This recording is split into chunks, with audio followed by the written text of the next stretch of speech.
results, the performances he feels have improved, and hopefully the points will start flowing as Green down the left wing plays it across. Tony Weston was lurking at the far post. We've got a corner already. Exactly what we said. Start on the front foot, put the ball down the sides, put the ball in the box, and a corner early on, which is great. In fact, it's gone out for a throw, I think. It looked like it was going out for the corner, didn't it? But it's gone out for the throw, and it's Green who will take this down the left-hand side. Does well to get to the byline, delivers the ball low into the edge of the penalty area. Weston with a heavy touch, trying to get it into the box. Comes back out to Green, right-footed ball in towards the far post. Header towards goal from Rowe. He's on to the roof of the net. It's a real strong, positive start, but it remains 0-0. Absolutely. Really good ball in. Rowe in the right place at the back post. Just headed it over. Yeah, great chance that early on for Jay Rowe, who has been in and amongst the goals for Boston United this season, and Graham Coughlin is just out to the edge of his technical area. Josh Wright, the man in the dugout now for Ebbsfleet, somebody who's he knows pretty well, he was talking about in the build-up to this game, and well, they'll be friends after the game, I'm sure, but at the moment they are certainly rivals, as again the ball is played long. Jacob Hazel trying to get in behind Olagunju, who just slips as he goes to clear it, and again it will be a Boston United throw, which Cameron Green will go and take. Lee Bullen, who assists Graham Coughlin now, is just having a conversation with the Boston boss, but it's Green who takes it, plays it back in for Maguire. Plenty of time to deliver the ball into the box, doesn't beat the first man, comes out to Jay Rowe, just let the ball slip under his feet. He'll get possession once again, tries to take on Harriott down the right hand side, gets the cross into the box, and it's one that Cousins can come and gather quite comfortably, but already we're seeing Boston's intent get plenty of crosses into the box. Yeah, I think that's the fourth one already.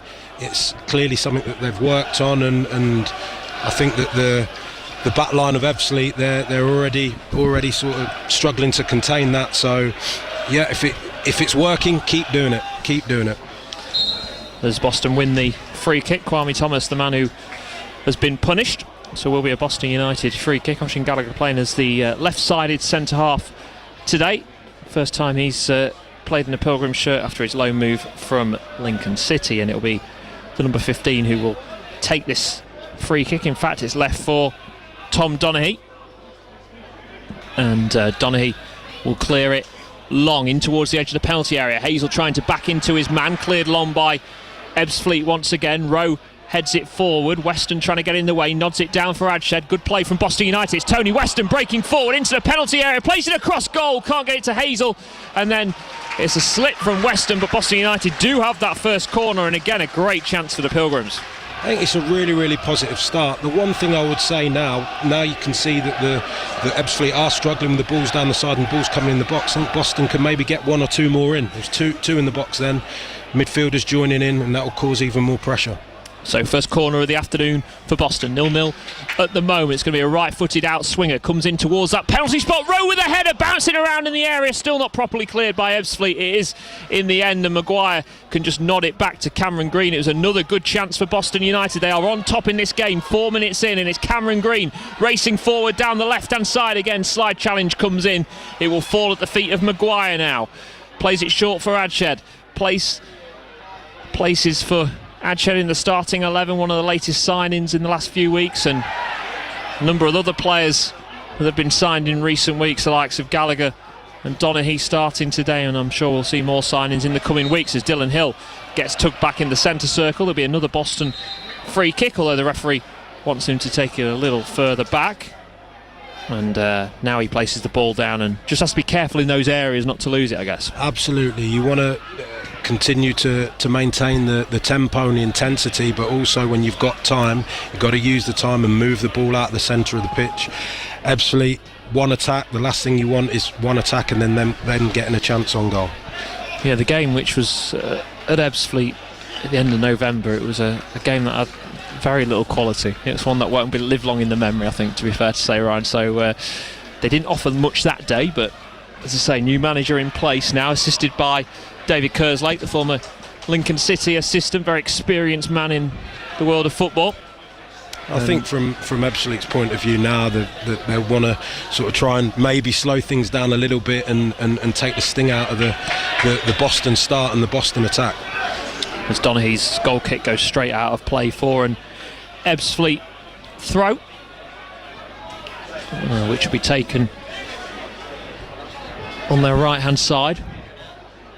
Be a long throw forward, looking for the head of Thomas, who does flick it on. Gallagher tries to get there in front of his man, but Thomas is breaking down the right hand side now for Ebbsfleet. Plays it forward. Gallagher gets his body in the way for the time being. It's played in though to the edge of the penalty area. Great challenge comes in from Tom Leake, an important one to stop Toby Edser. Comes back now to the right hand side. Chance for Kane to get the cross in. Ward blocks the cross, but that was such an important challenge from Leake to keep the score 0-0. Throw for the captain, Luke O'Neill. Playing at right back, plays it and gets the 1-2 with O'Neill going back to goal at the moment. Hill clears long. Hazel will try and get there in front of his man, can't do so though, and it's Olagunju driving forward, plays it in for the edge of the penalty area. Green with a challenge in, and it was another important challenge, but first real chance we've seen Ebbsfleet going forward, Ryan, and they look like they want to get players forward. Absolutely. I think they've themselves have settled down a little bit now after the fast and positive start from Boston. It's natural you're going to have to weather storms throughout the game in terms of from Boston's point of view. There's some good defending around the edge of the box there. Thoughts of Ryan Semple with us here on BBC Radio Lincolnshire this afternoon, former Ib Pilgrim and Blue as well. We'll keep up to date with how Gainsborough and Grantham are getting on throughout the afternoon here on Hope and Glory as the ball's currently breaking out into a game of head tennis. Moncur feels he's been fouled. Play continues. It's with Adshed, who just gets dragged down and wins a free kick on the halfway line. A man who's looking to rebuild his career after early promise. And it'll be a chance for Cameron Green then to look up and see an option. They've not decided to put the centre halves forward, so Green plays it short to Keaton Ward. Goes back for Gallagher. Looking up, looking for a pass, looking for an option. Plays it out towards the right-hand side for Weston, who felt he'd laid it off for Rowe, who wasn't on the same wavelength. And it's a chance for Harriott now to drive forward, but again it's a poor ball from him, and it's cleared long by Gallagher to Weston. Does well to control it and then goes down, doesn't get the free kick, and it's Moncur for Ebbsfleet. Goes back into the centre-half position to O'Neill. Long, direct ball forward for Thomas. Too much on it though, who wanted it into the area, and it remains 0-0 8 minutes in. You can see both Green and Gallagher are looking, when they're on the ball, they're looking forward straight away, looking to either play into Hazel's feet or play over the fullback's head for either wide player, and I think they want a little bit more movement, a little bit more of runs in front there. There's the crowd here in the 8th minute, breaking out into a minute's applause here at Boston United. It's for a young fan who sadly passed away just after Christmas, just before the new year, as Ebbsfleet come forward with Moncur out to the left hand side to Harriott. Long ball played into the box. The minute's applause here for young Billy Slater, who passed away over the Christmas period. And the Supporters Association have put a link on their social media to a Just Giving page, and we wish his family and send the best wishes to his family at this time. But a minute's applause here at Boston United as we're about to enter the 9th minute, and it's a goal kick for Tom Donaghy. Donaghy goes long, looking for Hazel, headed up into the air by Todd Kane. Thomas now holds the ball up for Ebbsfleet, laid off for Domi in the centre circle, goes out to the left hand side to the number 45 Harriott once again. Him and Rowe in a real tussle, a real battle. That feels a key battle at the moment, doesn't it? The two wide players for Ebbsfleet up against Rowe and Green. Absolutely. From Ebbsfleet point of view, they'll want to pin Rowe back. He's, for me, whenever I've seen him, been a real attacking threat for Boston over the last few seasons, so they'll want to pin him the other way and make him defend. It'll be a really interesting battle, and it's shaping out that way already. Rowe plays it forward, can't find Hazel though, and it's Thomas now holding up for Ebbsfleet down that left hand side. Neat football from Ebbsfleet, played into the edge of the penalty area. Boston have been able to defend through Leake, and then cleared long by Gallagher, headed out of play from Domi, and it will be a Boston United throw. And after that positive first 5 minutes, the second 5 minutes of this game has been more of Ebbsfleet's. Yeah, it has. It's very early still in the game, and I think, as I say, it's really important that Boston weather that. They keep doing what got them success in that first 3 or 4 or 5 minutes, which is, of course, you want to play the right ball with the right quality, but play down the sides, playing behind, get Hazel running, get bodies around him, and put the ball in the box. Green just slipped as he chested that ball, and Cosgrave plays it off the shins of Keaton Ward for a Ebbsfleet throw. Again, they're just going to take their time slightly over this. Kane will leave it for the Ebbsfleet skipper O'Neill, who looks up and goes long down the right wing looking for Thomas, who wins the flick on once again. Cosgrave trying to hold it up, but Boston have dealt with that one well, and it's Adshed plays forward for Ward. Plays it off O'Neill. It'll be a Boston throw. Ward throws it trying to find Maguire, but given away. Ward, though, wins it back. Weston's made a run down the right-hand side. It's played into Tony Weston, edge of the penalty area. Takes on his man, goes inside, takes a couple of deflections. Hazel offside! Won't count. Offside. It remains goalless. Tony Weston couldn't get the finish. Hazel did, but the offside flag was up, and an easy decision for the linesman to make. Yeah, his flag was up early there and clearly offside, but good play. Good play. I think it's important that Maguire, his role around getting in and around Weston, getting in and around Hazel as well, is really, really important. So, no, that's exactly what Boston want to keep trying to do. Put it in behind, run, put bodies in the box, put crosses in the box, and with a little bit of quality, hopefully the first goal will be theirs. Yeah, so disallowed goal for Jacob Hazel. Unable at the moment to add to his 7 goals this season. And it's going to be a goal kick or a free kick for the goalkeeper Cousins in his penalty area to take. One for Gallagher to try and win, and he does up against Thomas. Adshed now plays it long over the top. One for Hazel to go and chase. Cousins has come out of his box and has to suddenly go back in. He had Hazel down towards him. He had Olagunju as well, who was racing in towards the area, and Cousins did very well there because he had 2 players flying at him. just about done it. He'd done his job very well. Olagunju just about kept Hazel at bay.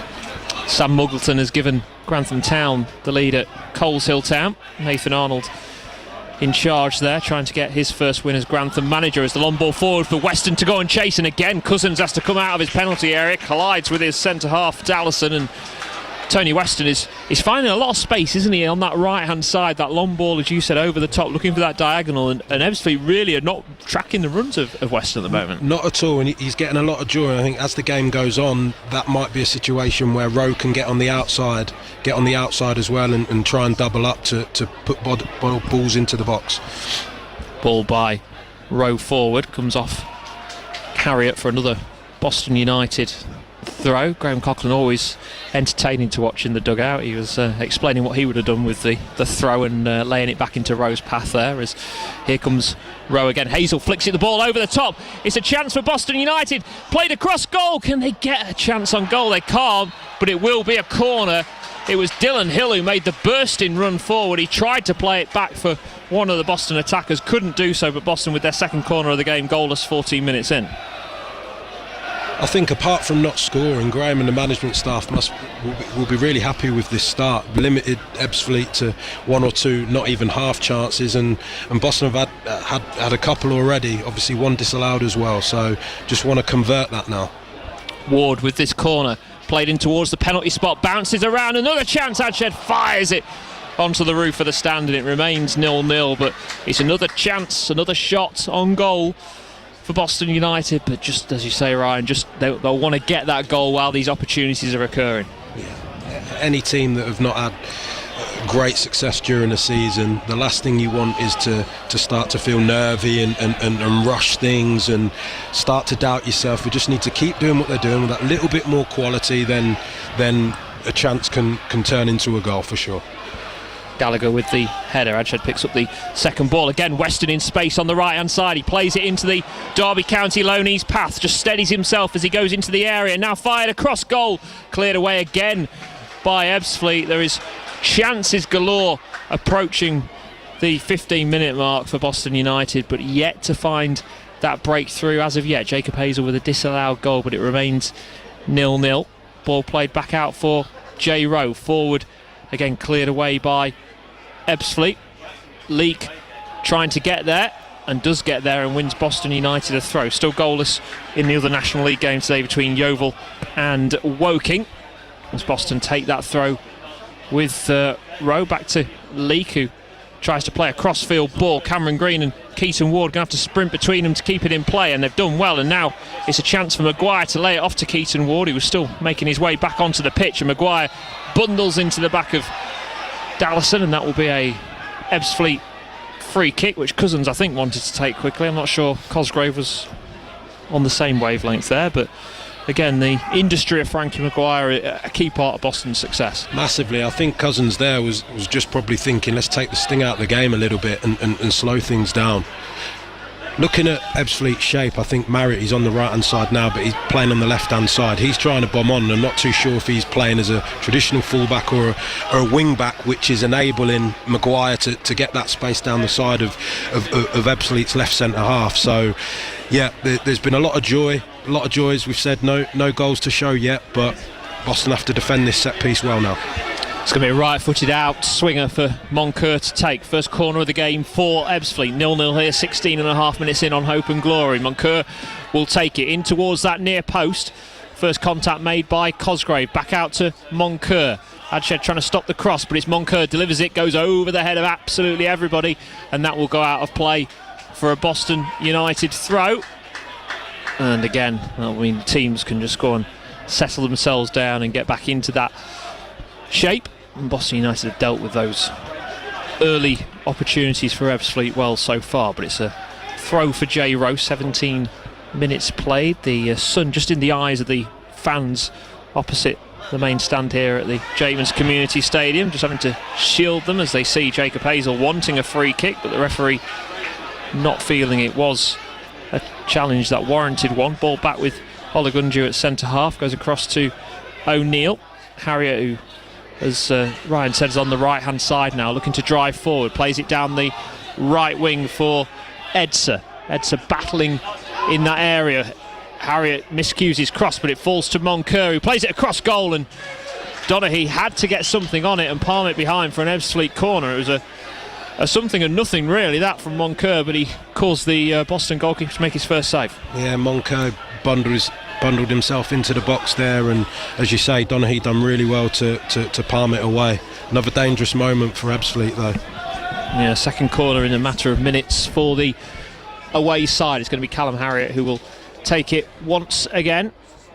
The linesman not too happy where the ball is placed for the time being. Referee's just keeping an eye on those players. They're all crowding around the goalkeeper, and Harriet plays it in towards that near post, and well, he blames the pitch there, which I think is that a classic set piece taker? When it doesn't go well, you blame the surface. Look down at the ground and hope that nobody notices that it was your fault. Done that a few times. He was straight away. There was not even a blame of anybody else, wasn't it? He was. Exactly. Looking. It looks like he's gone to the right hand side now, and you've got the three centre halves inside him, and it looks to me like it is a bit of a back five, and they break quickly and into a back three when in possession of the ball, which should give Maguire both sides, but certainly the outside centre halves won't want to defend in wide areas. Olagunju trying to wrestle his way round and then fires the ball forward. It'll be one that will go straight back into the gloves of Tom Donaghy, who's been at Hereford earlier on this season, and then on a month's loan. Cameron Gregory on the bench today. Played minutes in midweek after that horrific injury he suffered at Altrincham. Getting closer to a return as Ebbsfleet again come forward with Moncur down the right hand side. Going in towards the penalty area, plays it across goal. Donaghy gets something on it, cleared off the line by Tom Leake, and Ebbsfleet make a mess of the second opportunity. That's the best chance of the game that the visitors have had, and Boston have Tom Leake to thank for the goals not going in. Yeah, Moncur breaking down this right hand side again, good ball into the box, and great clearance in the end by Tom Leake after and then the second one being put wide by Ebbsfleet. But these are the moments when you're on top in the game, you have to try and make them count, because you're never going to have it, or very rarely going to have it all your own way in a game, and the last thing you want is the opposition then building confidence and getting one. Donaghy with the goal kick.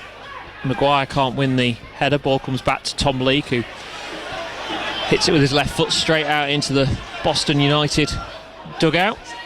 So it will be a Ebbsfleet throw. So story of this game so far, Boston having a goal disallowed, Jacob Hazel offside after Weston's effort was saved, and Ebbsfleet having one cleared off the line. But at the moment, nothing separating 23rd and 24th. Elsewhere locally, Lincoln losing earlier on today at Birmingham in the FA Cup by 2-1. Jovan McCarmer scoring Lincoln's goal from the penalty spot. Elsewhere, the 3 o'clock kickoffs, Gainsborough 0-0 at Basford, Grantham Town leading Coleshill by a goal to nil as Hazel takes it down well and then tried to find the pass through for Tony Weston, couldn't do so. It's a good ball potentially from Jacob Hazel, and it was well cut out in the end. I think it was Todd Kane who switched across. As you said, Harriott and Kane seem to be switching sides, the two wing backs, and it's important. Oh, it's a mistake at the back from Adshed, and it's a chance for Cosgrove, and Ebbsfleet have taken the lead. It's a real bad mistake at the back from Boston United, and Cosgrave hits it low, bottom left. Ebbsfleet lead 1-0. You were saying earlier about moving the ball out of the centre of the pitch quickly and playing in the spaces that the opposition give you. It's a real poor mistake and dispatched well, but yeah, it's certainly a goal that's been the making, the undoing of Boston's good start, and yeah, disappointing from Boston's point of view, and Ebbsfleet will be delighted. It's just one of those, isn't it? It's almost he didn't look properly before he played that ball, and it caught everybody unawares. I think he clearly thought that there was time and space, and I think if the pass had been executed rightly, then it would have been fine. But it was poorly executed, and Ebbsfleet have been on hand there to take full advantage, and it's a good finish into the bottom corner. So the bottom side leading, and that's just taken the real sting out of the Boston United crowd here, who Boston have been on top in this game, but Ebbsfleet getting that goal and taking the lead by a goal to nil. Cosgrove's goal, the difference. Ball with Tony Weston on the right hand side. Boston have had chances in this game, didn't take them, but it's Rowe who will now coming forward down the right wing. J. Rowe does superbly, gets the low cross into the area. Hazel turns on the shot, falls out, and Shed! Oh, somehow it's not gone into the net. It'll be a Boston corner, a mix of a deflection and then Cousins diving low, keeps the score 1-0 to the away side. It's a really good reaction, and again down the right hand side, good ball into the box, and yeah, a shot on target that's been deflected wide, but must try and make this pressure count now. Corner for the Pilgrims, their third of the afternoon. Ward with the right-footed in-swinger, plays it short for Weston, laid back out for Ward, into the box towards the far post. Rowe was diving towards it. Boston have retrieved the ball through a mix of Adshed and Green. It comes back to Dylan Hill on the halfway line. He wants some help, has to go out to the right-hand side to Maguire, who goes all the way back to Donaghy. Cleared long first time. It was another great opportunity though for Boston United, unable to get themselves level straight away as Maguire loses out in the battle. It's a long ball forward, and Cosgrave is in on goal. He went for the chippy, dummies it instead for himself. Couple of step overs, plays it in. Chance for Thomas. Gallagher trying to see this one out. Still goes down and wins the free kick, but again, just with ease at times, Ebbsfleet able to get in on that Boston United goal. Cosgrave showing again his threat with the ball in behind, chasing it down. He missed the first one, but then yeah, he looks a real handful. He looks a real handful, and really important both Leake and Gallagher sort of get to grips with him as early as they can now. Boston losing 1-0. Gainsborough Trinity losing 1-0 at Basford. Nikhil Abdullah has scored 21 minutes into that game. At the moment, Grantham Town, the side winning, the side who are 12 points adrift at the bottom of the table, winning about 3 Lincolnshire sides in action at 3. But Boston do have themselves a free kick midway inside the Ebbsfleet half. 25 minutes into this game. Cosgrove's goal 22 minutes in, the difference, but it's a Boston free kick with Cameron Green, delivered into the box, cleared away partially by Ebbsfleet, not properly cleared. Weston tries to get there, up into the air by the visitors. Ward heads it back for Hill, out to Cameron Green at the moment on the right-hand side, delivers a diagonal ball, looking for Keaton Ward, easily headed away by O'Neill. Harriott flicks it on. Boston, though, again winning the ball back, and it's Cameron Green who has it on the halfway line, driving forward, plays it for Ward in a little bit of space. Ward trying to take his man on, gets a little bit of luck, but again it's cleared away by the visitors, holding on to this 1-0 lead. A reminder, Ebbsfleet bottom of the table heading into today. They will be bottom even with the result today, but Boston United, this is their chance to start coming back into the picture of safety as Jacob Hazel tries to bully his way through. It's still not properly cleared by Ebbsfleet. It's a real mess, and there's a Boston player who's down and he's waving his leg. Boston want the game to stop, and there's a Boston man who's down and he's punching the ground. It's Dan Adshed, the man who is down, and straight away you could tell it was one that he wanted to get some treatment. It doesn't look good. Didn't see exactly what happened there, but like you say, his reaction straight away showed that he was in a lot of pain. I think apart from the Cosgrave, the second chance, not long after the goal, it's been a good reaction from Boston. They need to keep this up in terms of the intensity that they're playing, keep looking to put the ball in the box. I think they can get more bodies, as I said earlier. I think when the ball is in a wide area, a little bit more quality, but I think you can get more bodies in the box and keep trying to attack those crosses well. I think that Ebbsfleet all game they've defended well, but I think that's going to be the area in which Boston can really exploit. Jacob Hazel's just made the sign to the bench that they need to make a change. They do have as a ready-made replacement in there Martin Woods, but he's been on the sidelines as of late, so whether he's fit enough to play over an hour, that's one to watch. Sam Osborne as a wide player could come on, and you could move maybe Frankie Maguire a bit more centrally, but certainly looks like a change is going to have to be made here. Dan Adshed is back on his feet, which is always good to see, but we'll wait and see if Boston do need to make a change. Looks like he's going to have to be helped off by the physio here. Listening to Graham Coughlin over the last number of weeks, really, he said a lot around making sure that the quality in the final third and the goal threat at times could have been better, shall we say. And I think you can see that today. There's been loads of pressure. There's been plenty of chances. We've obviously had the goal that's been disallowed, but you're just wanting to convert that now into something. And obviously last week it happened, so it's definitely something that these players can do for sure. You're just wanting to see that happen between now and half time for sure, and then build on that. Yeah, Dan Adshed is not able to put any weight on his right leg as is being helped off the pitch by the medical staff. I think it was Adam Marriott who was getting ready. A very clever player. He's one of those players who can play in off Jacob Hazel, play in behind, isn't he? He's one of those who tends to find spaces when nobody else can. Absolutely. Real good movement, been around the block and had a fantastic successful career at many clubs. Fantastic finisher as well, so if that is the change that's made, then that can be a positive one for Boston, although disappointed to see Dan Adshed go off. Yeah, it's a difficult afternoon for him. First 28 minutes he's made a bad pass for the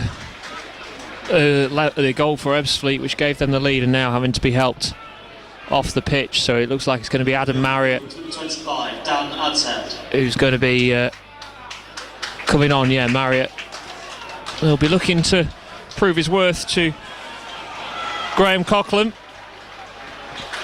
Scored here in the game against Overchurch in the FA Trophy.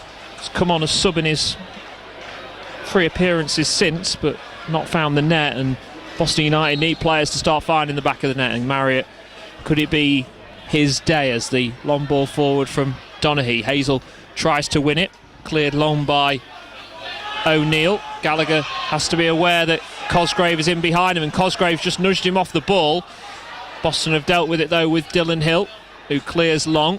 Weston can't get there. It's Kane who just slips on the left hand side. Oisin Gallagher is a couple of times just struggled with that long ball forward, hasn't he? Just the physicality a little bit, which is a bit surprising. Yeah, no, he has. When those balls come in, I think that Cosgrave's using his is now, shall we say, in terms of just giving him a little nudge, and it's putting Gallagher off balance.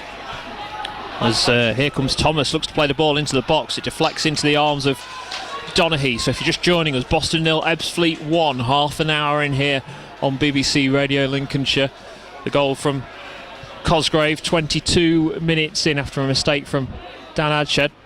As Hazel goes searching for it, O'Neill clears it away, and it feels like the message from the Ebbsfleet management team to their defence is just clear it whenever you get the opportunity. Yeah, well, this is it. I think that certainly in terms of the front line of Ebbsfleet, they're dealing with any long balls, and at times they're outnumbered against the Boston back line, but they're dealing with it well, and they're playing from there. Obviously Moncur's had a few runs running forwards, breaking forwards from midfield. It looks like Marriott's gone alongside Hazel with Maguire dropping back one, as we said, so let's see how that pans out, and hopefully that can be positive. Gallagher lays it back for Cameron Green. Long ball forward, finds Jacob Hazel trying to twist and turn his way past Ola Gunju. Hazel goes down. Boston fans wanted a free kick. Ward though pokes it forward for Cameron Green. Now into Hazel, trying to bully his way through, but it's easily dealt with again by Cousins. And good news for Gainsborough Trinity, back level at Basford. Lewis Bootroyd has scored the goal to make it Basford 1, Gainsborough Trinity 1. We'll get reports of how Gainsborough and Grantham are getting on at half time in this game, as Cousins, the Ebbsfleet goalkeeper, clears it long. Free header for Thomas. Hill goes down, but it's Thomas breaking forward now. Good football again from Ebbsfleet. Cosgrave trying to work his way through. Leake has to come across. It will be an Ebbsfleet corner, and Boston United there have allowed 2 or 3 times Cosgrave to work his way through the defence. Yeah, pretty straightforward again from Ebbsfleet in terms of they're not overplaying, they're putting the ball into dangerous areas, and it's really important that the first contact from either Leake or Gallagher, but also then midfielders landed on second balls and trying to tidy up, which has been a bit of a struggle so far.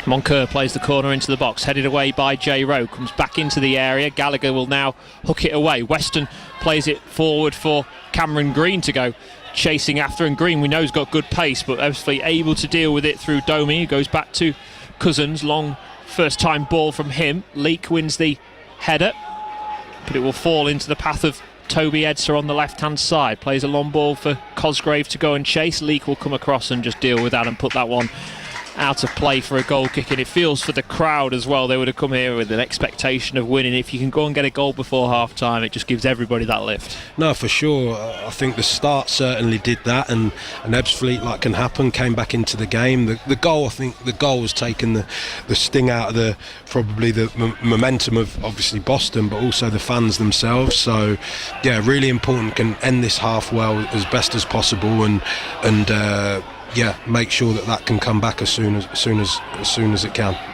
Rowe coming forward down the right hand side over the halfway line. He's gone quite a way now, trying to keep the ball in, but was he able to do so? No, he wasn't. The linesman gives the goal kick as Rowe collides into the advertising hoarding, and the fourth official goes and bowls the ball back onto the pitch. And we are 11 minutes to play until half time. It is Boston 0, Ebbsfleet 1, Cosgrave's 22nd minute opener. Elsewhere locally, Gainsborough drawing 1-1 at Basford, Grantham Town drawing 1-1 at Coleshill, Lincoln losing earlier on today at Birmingham City in the FA Cup by 2-1. A busy week of football to come here on BBC Radio Lincolnshire as well. Tuesday night commentary of Lincoln against Bolton in the EFL Trophy. Build up beginning from 6, commentary from 7, and then Wednesday night we'll be back here at the Jakemans for Boston United against Southend United, as the long ball is played forward, cleared away again by Ebbsfleet. Hill has it out on the right hand side, goes back for J. Rowe, now for Weston, but can't find the pass back to Rowe, and it's the first time we've seen the Boston and heard the Boston fans getting a little frustrated with their team. I think at times now obviously Ebbsfleet have weathered that storm in terms of the balls down the side and the crosses. You can then change the game up a little bit in terms of maybe trying to keep the ball for a little bit longer with your midfield players, switch the play, work Ebbsfleet a little bit more, particularly when they're in that back five. It can be difficult to find spaces in behind, so draw someone out, then you can look to play forwards from there, get a bit more control in the game. Gallagher plays the ball straight into the path of the Ebbsfleet number 17 Edser, who now goes down the left hand side for Kwame Thomas, but he can't keep it in play. It'll be out for a Boston throw, and Pilgrims fans are just feeling that the season could have been getting back on track with that winning the trophy at Gateshead last week and then a game against bottom of the league the week after. But at the moment 1-0 down here, the Pilgrims spotting some good chances, and now Hazel's going to try and get there in front of Olagunju, and Hazel down the left wing, only Weston in the box. He plays it for Weston, he couldn't get his head on it, and it's in the arms of Cousins once again. It was a brilliant ball across from Jacob Hazel, and Weston just inches away from getting his head on it. I'm not sure, there was just a little nudge there that put Weston off, but it was a really good run from Hazel, good ball, and Weston did exactly what you'd want. It was just as I say, I'm not sure there was a little nudge or the ball was a bit behind him, but no, positive signs. Gallagher can't win the header, but it's with Keaton Ward on the left hand side, played down that left wing, but has it gone out of play? No, it hasn't. I think a few of the players thought it had. Hazel has tried to keep Olagunju away from it, who then just drags it past Keaton Ward and plays it long. And well, Olagunju he's unorthodox in some of his defending, but then he does something absolutely brilliant like a playmaker. That's it, yeah. No, he's certainly keen and eager. He's faced up to the challenge well. I still think that there's an area there to exploit around him and the three centre-backs. But no, he's certainly competitive and done well so far overall. Marriott feels he's been dragged down. Play continues, but then the referee blows for a free kick Ebbsfleet's way. Jacob Hazel not happy with that decision, as are the Boston fans and Graham Coughlin, who is being spoken to by the fourth official. And it will be an Ebbsfleet free kick towards the halfway line. Boston trailing here. Can they find a way back into this game in the final 7.5 minutes of this first half? Free kick though for the visitors, goes long from O'Neill in towards the edge of the penalty area. Leak wins the header. Marriott can't win the second ball. Up into the air now, Dylan Hill tries to win it but can't do so. Maguire slides it out to the left hand side for Keaton Ward. Space in the middle for Maguire. Instead Ward takes his time, then goes short for Maguire. In for Tony Weston. Good football this from Boston United. Now Ward can work it out to the right, as Ryan Semple says, much better from Boston, as Rowe now goes forward, played into Weston in the box, fired across goal, chance from Marriott, slides in and Cousins saves it with the legs and behind for another Boston corner. That's exactly what I was speaking about. A little bit more patient, draw Ebbsfleet out and then play down the sides. Real good pass wide, good plays, everything. Again, really good run from Marriott, and another corner, hopefully this one gets converted, Rob. Yeah, fourth of the afternoon. Can this be the one where Boston get that first contact and get themselves level? It's going to be Ward with the right-footed outswinger, drilled in this time, falls to Marriott with a shot and into the bottom corner. Adam Marriott has levelled things for Boston, 1-1. What an impact. Fantastic impact from Marriott. Just had the chance to create that corner. Real good move and fantastic finish. Definitely deserved. As an Ebbsfleet man is down and in need of treatment, but again, Adam Marriott, the one thing Boston had lacked without him had been that composure in front of goal, and he was able to offer that in that situation. 100%. You that kind of quality and composure, as you said, and calmness in and around the goal is vital, and hopefully now equalising, settle everyone down. There's still a little bit time left, obviously, in this half for sure, but no, it's the least that Boston deserve. Yeah, 5.5 to go until half time. The Ebbsfleet man, I can't quite see who it is who's down at the moment, but in need of treatment in the penalty area. But a fine finish from Adam Marriott. who's really well. His time at Boston United in numerous spells has never really worked out, but this might just be the thing he needs, and it's football, isn't it? It's sliding door moments. Dan Adshed makes the mistake for the goal, goes and gets injured. Adam Marriott comes on after probably being disappointed not to be playing, and makes himself a hero straight away. Well, he looks like he has a point to prove. I think the substitution isn't necessarily a like for like, and maybe just that little bit of bad luck in terms of for Adshed is actually might prove favourable for Boston in terms of Marriott coming on, and he's clearly offered something different and started fantastically well and took his goal brilliantly. So 1-1 here. It was Harriet, the man. No, it's not Harriet. I can't quite. It's Thomas, isn't it? Kwame Thomas, the man who's gone down, but he's back on his feet and just making his way over to the touchline. So 1-1 here, 41 minutes in. Marriott levelling up for Boston United as we've got 4 to go until half time. Long ball forward. Gallagher gets something on the head but goes out for an Ebbsfleet throw. Thomas looks like he's going to be okay to continue. It's O'Neill though with a throw, and already you can feel the change in the atmosphere here, Ryan, can't you? Absolutely.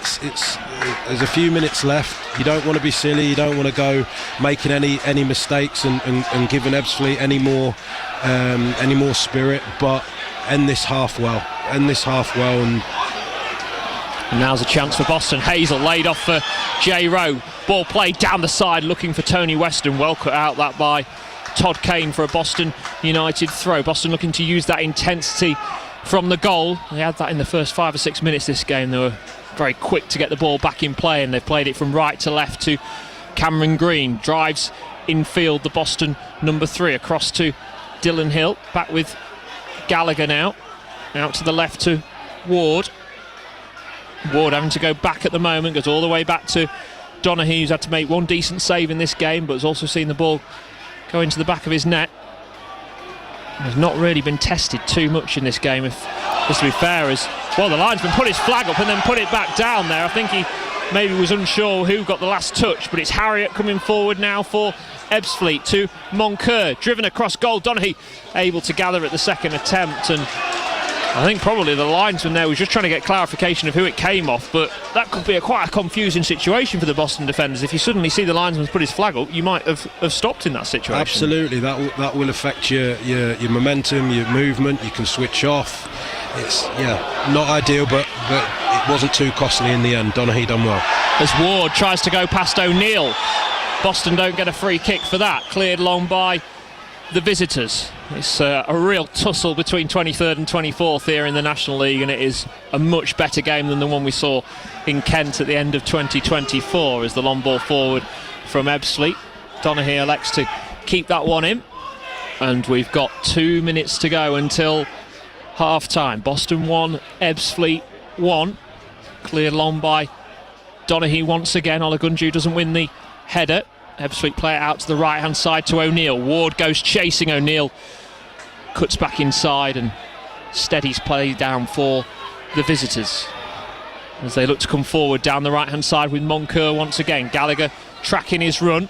It's Moncur who has it, plays the ball into the box, and it's another one that Donaghy can come and gather, and it remains 1 apiece, and he bowls the ball out for Dylan Hill. Out to the right to J. Rowe. Can Boston go and create another opportunity here? Down the right it goes. Weston goes chasing after it, but Ebbsfleet again have dealt with that. Hazel also trying to put pressure on that Ebbsfleet back line. Olagunju with the long ball forward for Thomas.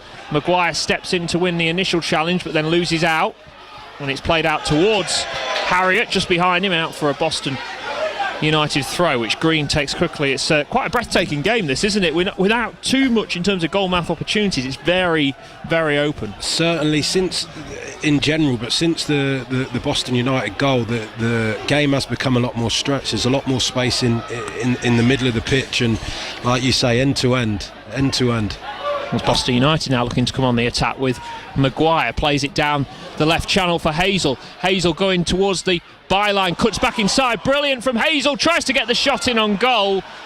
Gets a corner for Boston United, and another chance for the Pilgrims before the break. Really good play. really good play. I think both teams.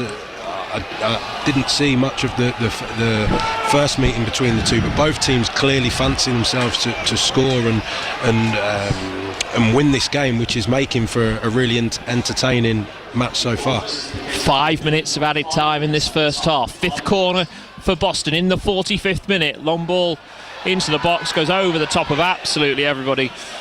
And the first time really we've seen a poor delivery from Keaton Ward's right foot. The deliveries from both sides, I think, has been really good. We spoke about the quality, and obviously Boston have got the goal now. Real good bit of quality in the goal that was offside, but it's been a real clear game plan. And I think that Graham will be happy with large parts of this performance so far. Should have had more than one goal. A mistake has led to Ebbsfleet, and it's about sort of building on that, I think, in the second half. Panic clearance at the back by Ebbsfleet.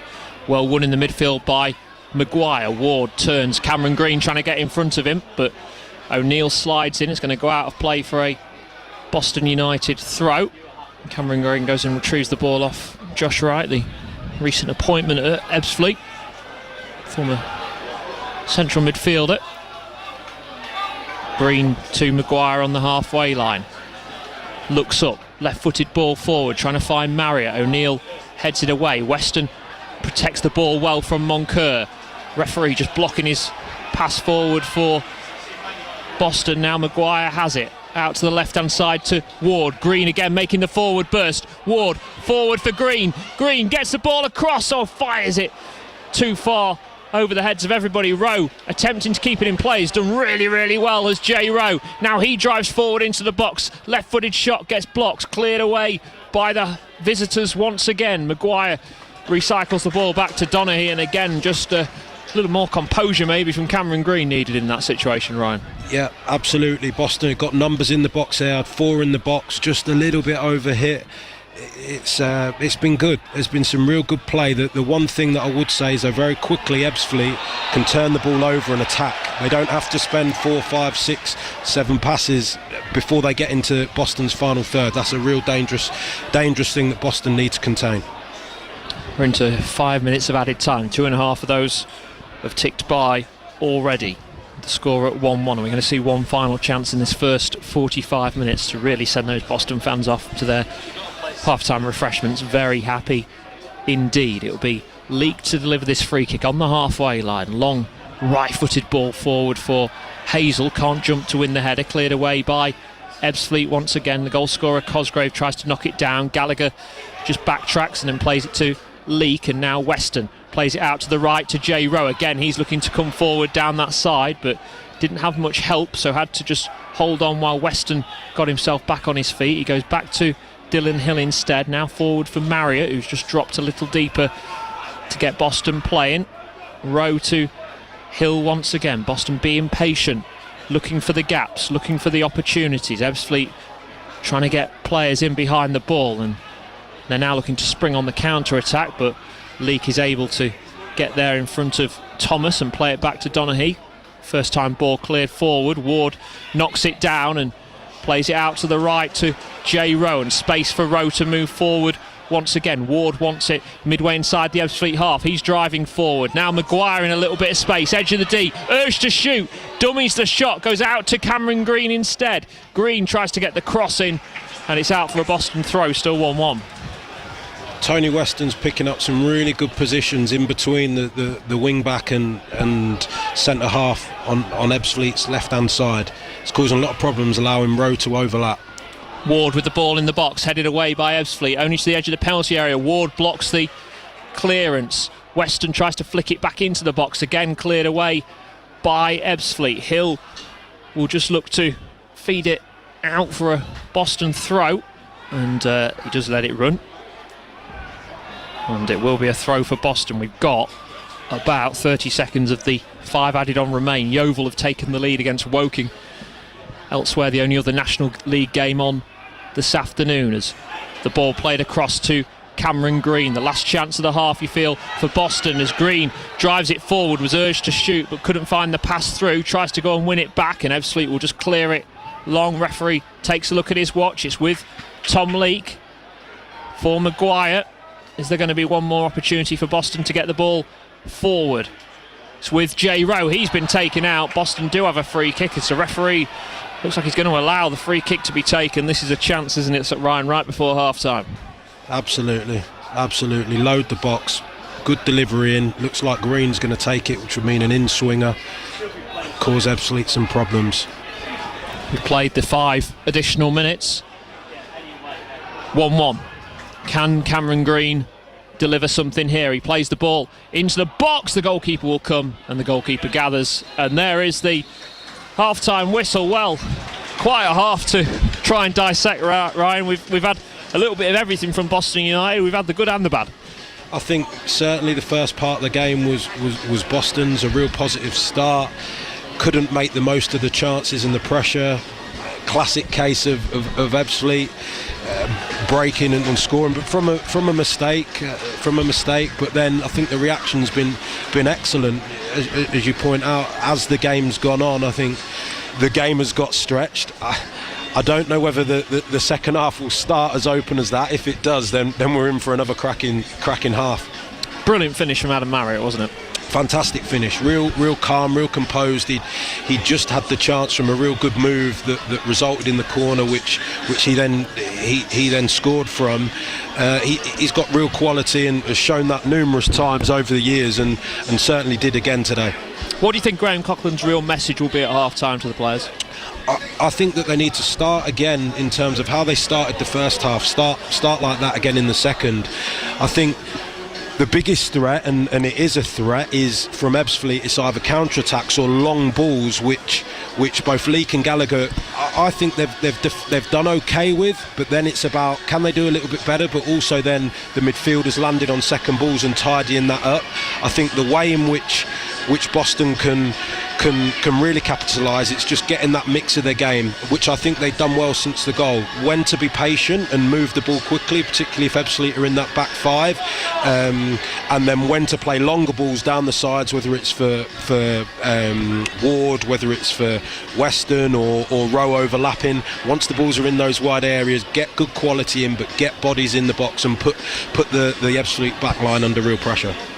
There we go, the thoughts of Ryan Semple here at half-time. It's Boston 1, Ebbsfleet 1. What about Gainsborough Trinity playing at Basford United this afternoon? Half-time details from Dale Story.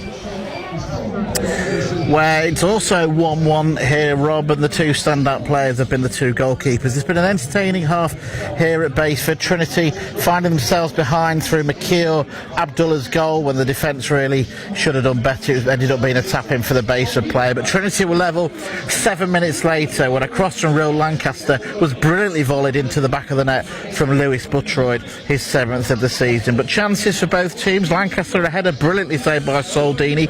Deck Howard, an effort the keeper did well to save for Basford. Dylan Warson in the Trinity goal has also been outstanding, denying Ethan Stewart with a great save from a header, and Matty Thornhill, the former Trinity player, from a free kick. It's been eventful, but Trinity will need to improve if they're to get the 3 points. Half-time, Basford 1, Gainsborough 1. So not too bad so far from Gainsborough Trinity. What about Grantham Town at Coleshill Town with the details, Graham Cowell?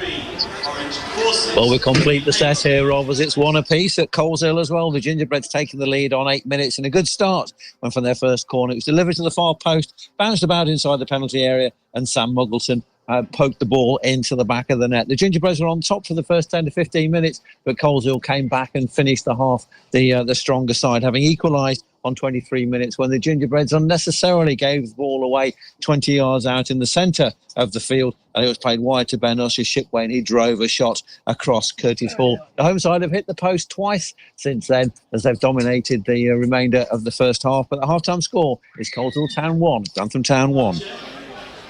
So all the games involving our Lincolnshire sides finally poised at the break, all 1 apiece. We'll be back for second half commentary of Boston against Ebbsfleet shortly, but to take you through the half-time details in the FA Cup and to round up what went on earlier on today, here's Callum.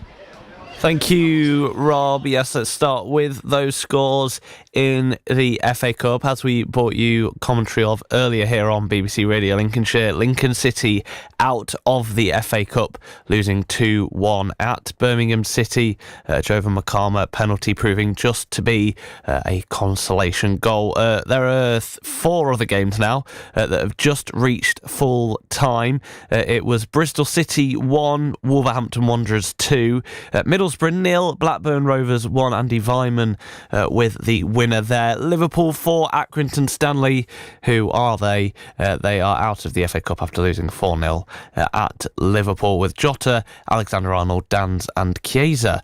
Remember how he signed for Liverpool? That's a name that I don't think I've even seen him in a Liverpool shirt, let alone score for them so far this season. So Chiesa as well scoring in that match. Leicester City have just completed what looked at a point to potentially be an upset. They've avoided that. 6-2 winners against Queen's Park Rangers. You wonder if they're one of those sides that are not good enough for the Premier League, but too good for the Championship. These are all half-times then. 8 games, I believe, at half-time. Bournemouth 3, Ouattara with a double. They lead West Brom 3-1. It's goalless between Brentford and Plymouth Argyle. Chelsea have just gone 1-0 up against Morecambe before half-time. Exeter City, potentially an upset on the cards here. They're 2-1 up against Championship Oxford United. Brighton and Hove Albion at the minute, no sign of an upset there. Rutter has put them 2-0 up at Norwich. Nottingham Forest, what a season they're having in the league. Could they be having a great season in the Cup as well? They're 1-0 up against Luton Town. It's goalless between Reading and Burnley, so potential for an upset there. And in the all-championship affair between Sunderland and Stoke City, it's the Potters that lead thanks to a Cannon penalty in the 4th minute. That's a Tom Cannon penalty, not a cannon of a penalty. Easily confused there. In the one game in League One that has survived through weather and through FA Cup postponements as well, it was Rotherham United who are getting back into that form. It's taken them a while under Steve Evans, but they seem to be getting the gist of how he plays. They are 3-1 winners against Bolton Wanderers. A real struggling Bolton Wanderers side at the moment. They had high expectations this year and really not working out for them.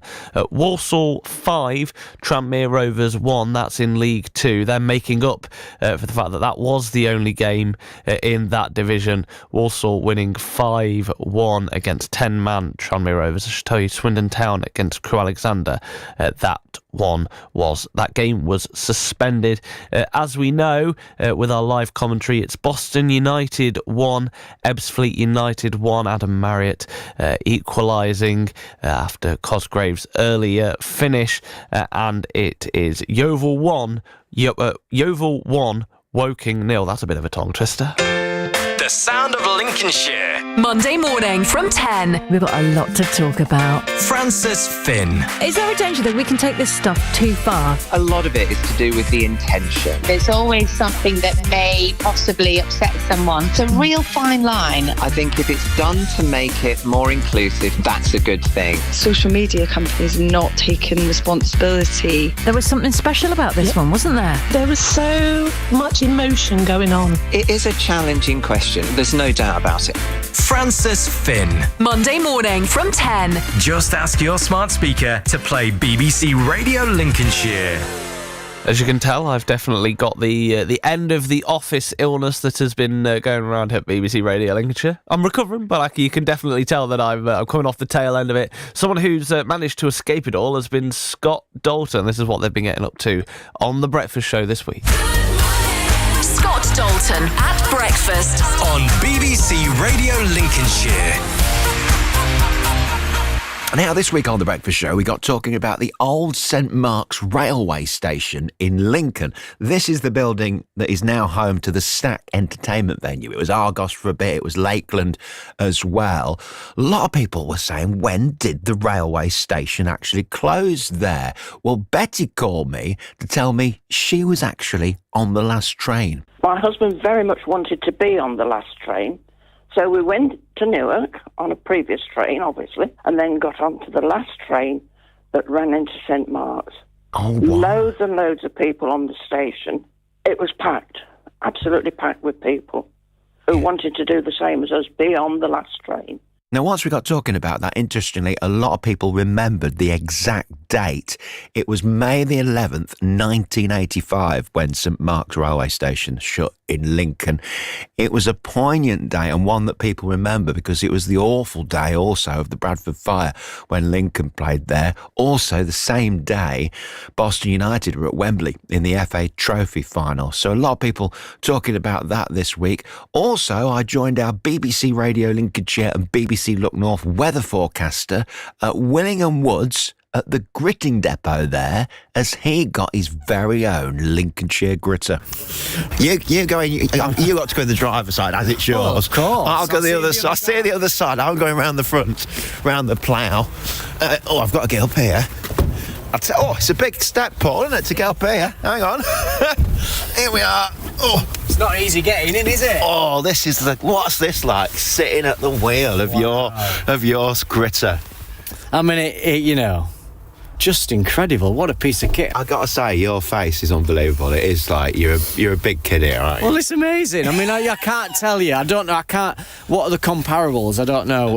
But being a forecaster and being obsessed with the weather, as I was from the age of, I had a weather station in my back garden when I was 7. I mean, the idea that I've now got my own snowplough and gritter. It's just unbelievable. It's what dreams are made of, isn't it? Now watch this space, as it looks very hopeful that we are going to get our own BBC Radio Lincolnshire breakfast show gritter soon.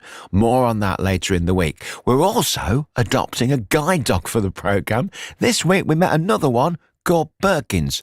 She was very friendly. He'll be happy to have a cuddle. He's a cuddly boy. Oh, he's big, isn't he? Yes. So 13 weeks old and he's already quite big. Hello, Perkins. Hello, mate. Oh, hello. Oh, he's licking me. Oh, he is very excitable. I'm back on Monday when you wake up. Hopefully none of the guests will lick me this week. A reminder, as always, we have the last word on the weekend footy action and regular sports bulletins with the latest from Lincoln City and Boston United and all our other clubs. See you Monday. Scott Dalton at breakfast on BBC Radio Lincolnshire. And after us, as always, we'll have the beat with Dean Jackson, as well as introducing, where you can hear some of the latest and greatest artists from across the East Midlands, including this one from Santino Game. BBC introducing. Supporting new and emerging acts across the BBC. Hi, I'm Santino Game, currently residing in Spalding, Lincolnshire. Hopeless captures a moment of vulnerability that many can relate to, and I'm proud of the way that it turned out. Being featured as one of the artists for the Hot for 2025 is an exciting opportunity for me, and this is my track, Hopeless, on BBC Radio Lincolnshire. I can get you out of my head. You're always stuck in my mind.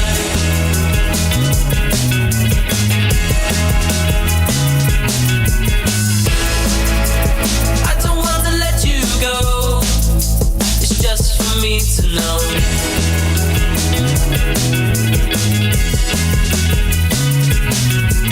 I want you, I feel you. I see you, I need you.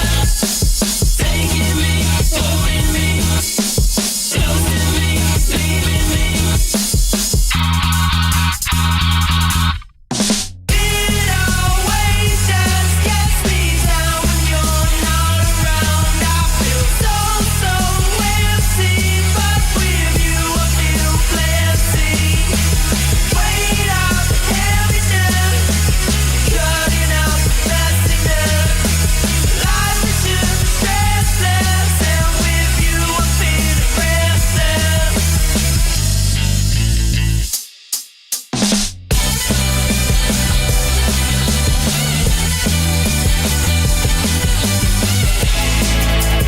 Walk along abandoned heroes, your true intention shows.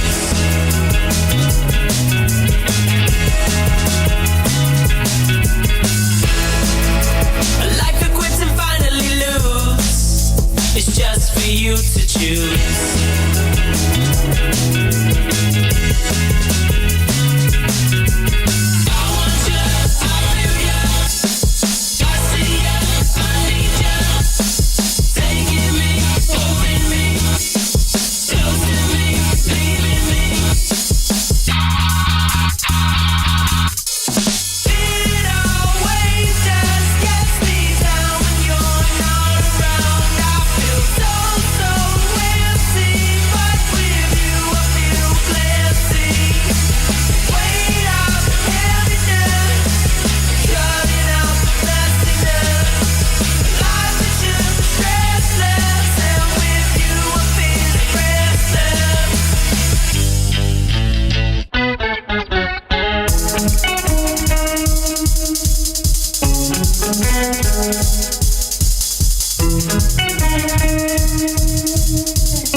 Welcome back for second half commentary of Boston United against Ebbsfleet. Nicely poised at 1-1 at the break. It's going to be Boston United playing from left to right at the start of the second 45 minutes. Will it be a good second half for the Pilgrims? Can they find a way to get 3 points? Adam Marriott, the first half substitute, levelling things up for Boston after Aaron Cosgrave had given Ebbsfleet the lead here. And can Boston find a way, Ryan Semple, to get back into this game in terms of getting in front and holding on to the lead? Absolutely, I think so. I think the start is important, but the after going a goal down, a bit of a freak way, they responded really well, so for sure. Rowe plays it forward for Weston, who just goes back into Dylan Hill, nearly takes out the referee in the process, but Hill plays the pass low to Green on the left hand side. Now going infield for Marriott, who just drops deep. Marriott with a little bit of time and space, looking for an option, finds Weston, edge of the D. Now back out to Keaton Ward. Boston just trying to hold on to possession with Cameron Green, who has to go back for Maguire. Rowe now out on the right hand side. Weston makes the forward run, found by J. Rowe. Weston stretching to keep this in play, plays it back across goal. Marriott miscues it, still trying to get there, falls for Hazel, but the referee has already given a free kick Ebbsfleet's way. There is opportunities, there is chances for Boston United already in the opening 90 seconds. I think this is a key part of the pitch, with Rowe and Weston up against Kane and the left centre half for Ebbsfleet. As the first half went on, they got some real joy there, and they look to have a really good partnership that they'll hopefully capitalise on today. Yeah, hopefully that can be the case. Marriott already scoring after coming on as a sub. Boston with lots of attacking options on the bench as well. Hazel, lovely layoff, finds Marriott. Ward makes the run to his left. Marriott, poor pass from him, frustrated with himself as well that he didn't get that pass correct, and that's been the other part of the game, hasn't it? In that first half, there has been those chances. It's just delivering that killer ball. Yeah, it's the toughest part of the pitch, and yeah, you need to make sure that your quality's there with your final pass or cross or shot. And while it has happened at times, but not enough for the pressure Boston have had, they'll be hoping for a lot more end product as this game goes on. Throw for Ebbsfleet on the halfway line with Kane. Leaves it for the centre half, Tom Dallison, the number 26. And will look to deliver a throw down the left wing from the halfway line. Plays it long, Weston can't win the header. Thomas gets it to his strike partner in Cosgrave. Leak there across and plays it off Cosgrave for a Boston United throw. We'll keep an eye on the FA Cup throughout the second half as well. A number of games in the third round already. Lincoln City out of the competition, the last remaining Lincolnshire side in that competition. Of course, the FA Trophy, which we've got in a couple of weeks' time, with 2 Lincolnshire sides remaining out of the remaining teams in Boston and in Gainsborough. Another throw for J. Rowe to take, just waiting for that ball to be retrieved from the Boston United fans. And Rowe now has it in his hands and is able to deliver the ball long down the right hand side. Weston fighting for it, keeps it in play. Maguire and Moncur in a battle, 2 midfielders, ball over the top, one for Hazel to go and try and chase, and well, Olagunji went and hit it. I think he hit it into his own hand, did he there? I think so, yeah. The way he's holding it, it's a cold day. His hands will be stinging after that one. J. Rowe now looking to take on Kane.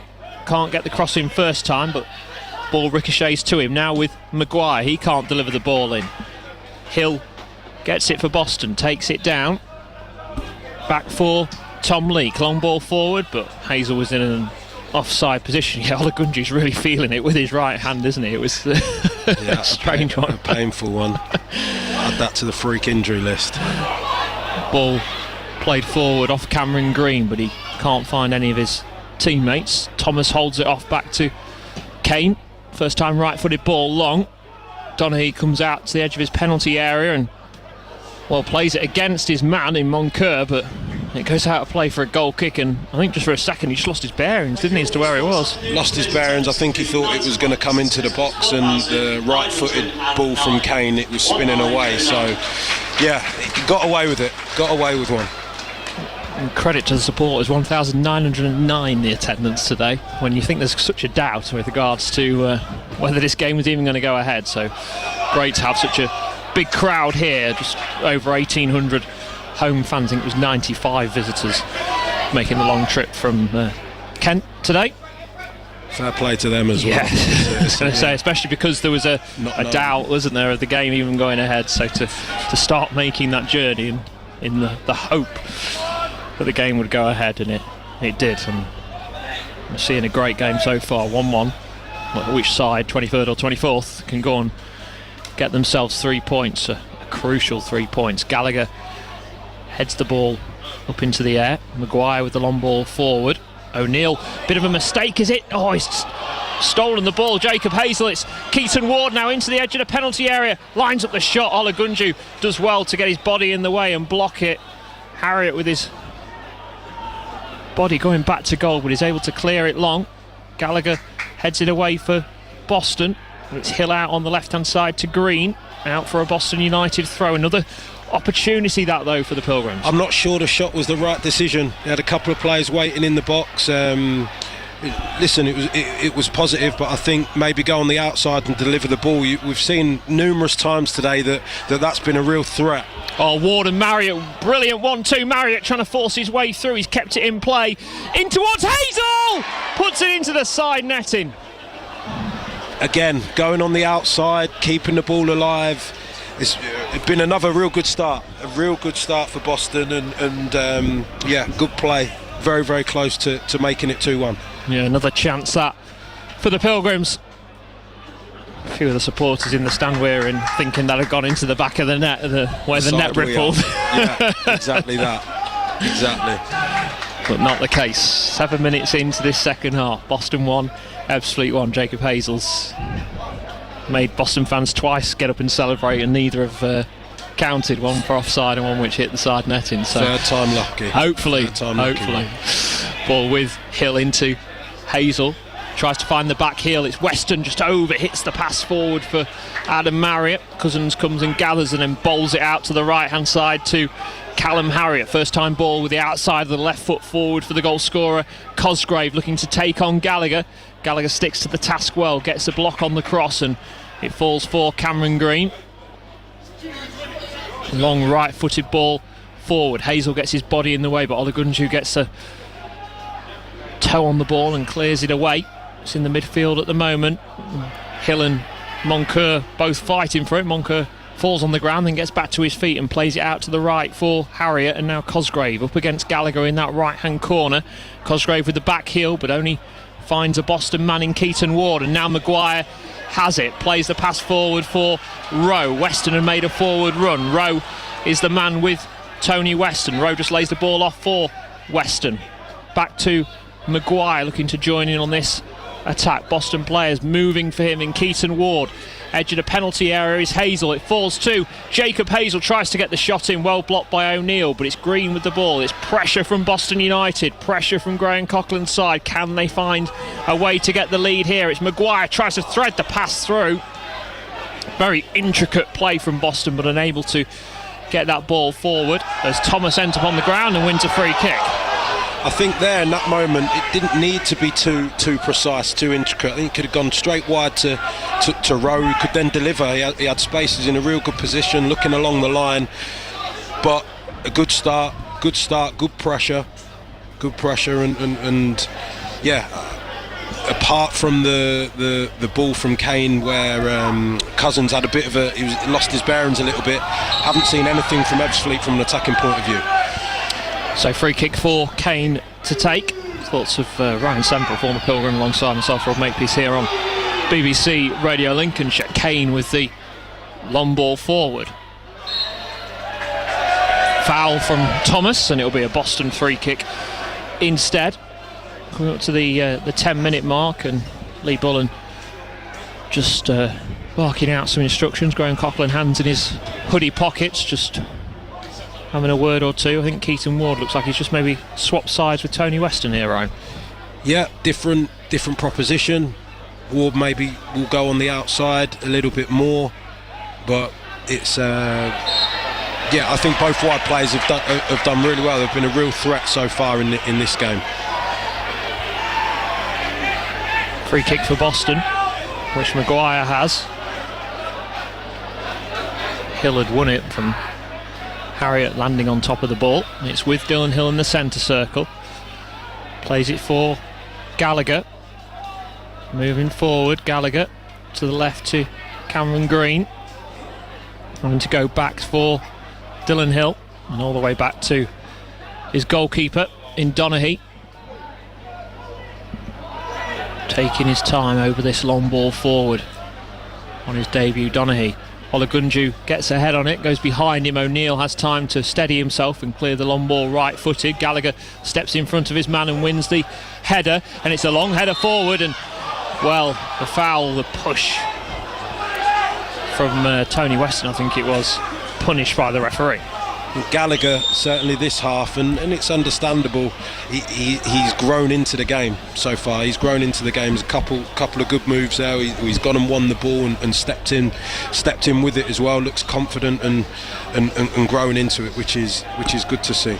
Yeah, just a bit more assertiveness, isn't it? I guess more than anything else. Absolutely. I think when it's your first game, I'm not sure exactly what day he joined, so wouldn't have had many sessions and playing at this level, and yeah, it's totally understandable that it will take you a little bit of time, but no, I think he's done well against two forward players that have certainly been handy and offered a lot as well. Hazel back for Hill, plays it into space for Marriott. Boston with players forward, right and left. Marriott goes for the option to the right, and Keaton Ward. Players in the box, it's played into the box. Ward can't beat the first man, headed away by Ebbsfleet. Rowe tries to take it down. Him and Maguire fighting for it. Maguire urged to shoot, goes out to the right instead to Ward. Played across goal, not able to find a Boston man, and again cleared away by Ebbsfleet, but again it's good from Boston United. They're just not able to find that killer touch in those situations. Olagunji's been the ball magnet so far. Really good positioning and good block. As you say, he seems everywhere, doesn't he, in that back line, as Boston again looking to come forward down the right. Hill up against Dallison, goes out for a throw. Just say the pitch is starting to look a little bit frosty over on that right hand side, isn't it? We're going to get the game through, I think, absolutely fine, but just noticing it, it's just starting to go a little white over on the right side. You'll hope that the Boston can capitalise on any potential slips from the Ebbsfleet back line running towards their goal. Slipped out his hands there. Yeah, slip from the throwers.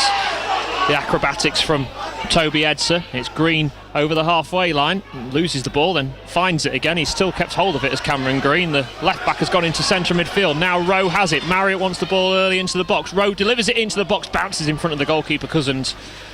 Still 1-1, 13 minutes into this second half, but it has been the half that we're in, Ryan, where all the action has been. Yeah, for sure, and this side of the pitch down the right hand side with Ward now switching and Rowe bombing on as well. There's been a lot of pressure here. Can it continue? This is a similar pattern to how the first half went, where Boston dominated the first part of the first half, but then Ebbsfleet grew into the game, got that goal, and it was Boston who ended the first half stronger at getting that equaliser, but still very tight between 23rd and 24th in the table. But it's Boston again coming forward with Cameron Green. Weston to his left. Green goes back inside for Frankie Maguire and goes across for Jay Rowe, spending more time as an attacker than a defender at the moment from right back. Ward back into Dylan Hill and then across to Frankie Maguire. Boston looking to stretch the pitch as much as they can. Back with Gallagher on the halfway line. In for Maguire once again. Ebbsfleet are readying a change in a moment or two. It's with Gallagher out to the left hand side to Cameron Green, back in for Frankie Maguire, and then it's with Dylan Hill once again forward for Ward. Ward tries to lay it back for Hill, but the challenge is well won by Todd Kane, and Ebbsfleet will clear it forward. Goes off the back of Thomas into George Moncur. Long ball forward now, looking for the run of Cosgrave. Leak gets his body in the way, and we are going to see that change, and it's going to be the number 37, Alex Araha, who's going to come on, and he's on for Callum Harriott. So first change for Ebbsfleet. Reminded the Boston options on the bench: Kieran Coates, Martin Woods, Pemi Aderoju, Sam Osborne, Jacob Scott, and goalkeeper Cameron Gregory. Looks like Kane's going over to the right hand side again where he started, but spent most of the time on this left hand side. So it'll be interesting to see if it's a change of shape or just a straight swap of position. Yeah, his tracker's going to look good, isn't it? Because he started off at right back, he's gone to left back, and he's gone back across to right wing back, hasn't he? Been all over the place. What I would say is, though, the joy that's been going on the right hand side for Boston. It's a chance for Moncur block shot for a corner. Yeah, this change maybe because of the joy that Boston have been having down this right hand side with Ward and Rowe. Really important. Defend this set piece.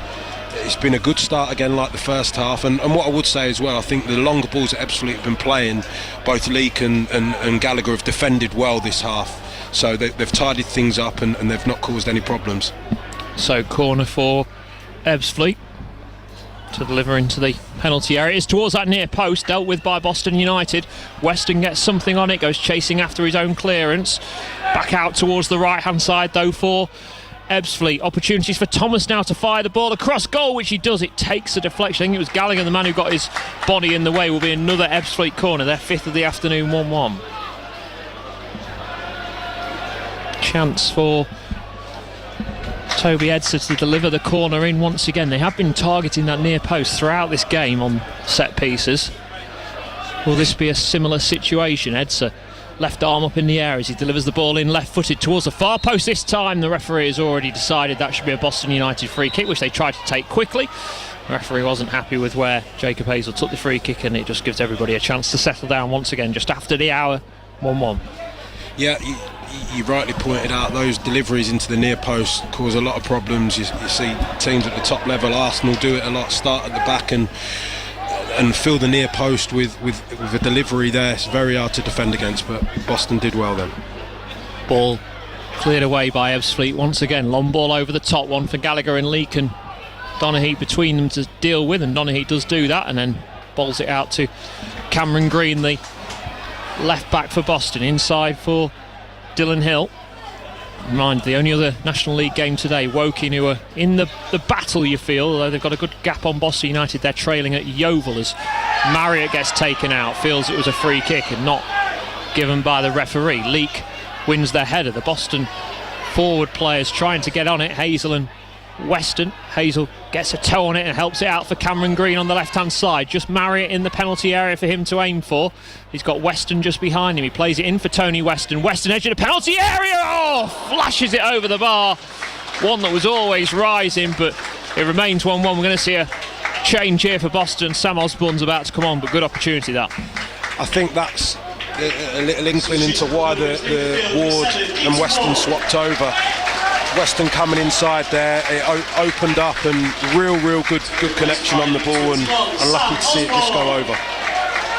So Osborne, one of the goal scorers last week, coming on in place of Keaton Ward, probably more of a direct attacking threat than Ward. And Weston back over on the right, as we say that. Changing positions again. I think him and Todd Kane are just trying to avoid one another all afternoon. The way they keep swapping over. It's out for a Ebbsfleet throw. 1-1 here on Hope and Glory. Games both Tuesday and Wednesday this week for you on BBC Radio Lincolnshire. Tuesday EFL Trophy action. Boston in action on Wednesday in the league. Ball out for an Ebbsfleet throw, which they've taken quickly once again. Gallagher again gets his body in the way, and you spoke about it 5 or 6 minutes ago, Ryan. That's been the big difference from watching Gallagher from first half to second half. Absolutely, he's settled right into the game. He's made good decisions defensively, simple decisions on the ball, moved it quickly. I think he's certainly been a plus so far. Ball is with Leake to the right now to J Rowe. He's able to get forward. Thomas trying to get back at him, but it's down to the right hand side to Marriott. Plays the ball back in field, looking for the run of either Weston or Rowe. Can't find either. But it's cleared away by Ebbsfleet. Leake will hook it forward once again.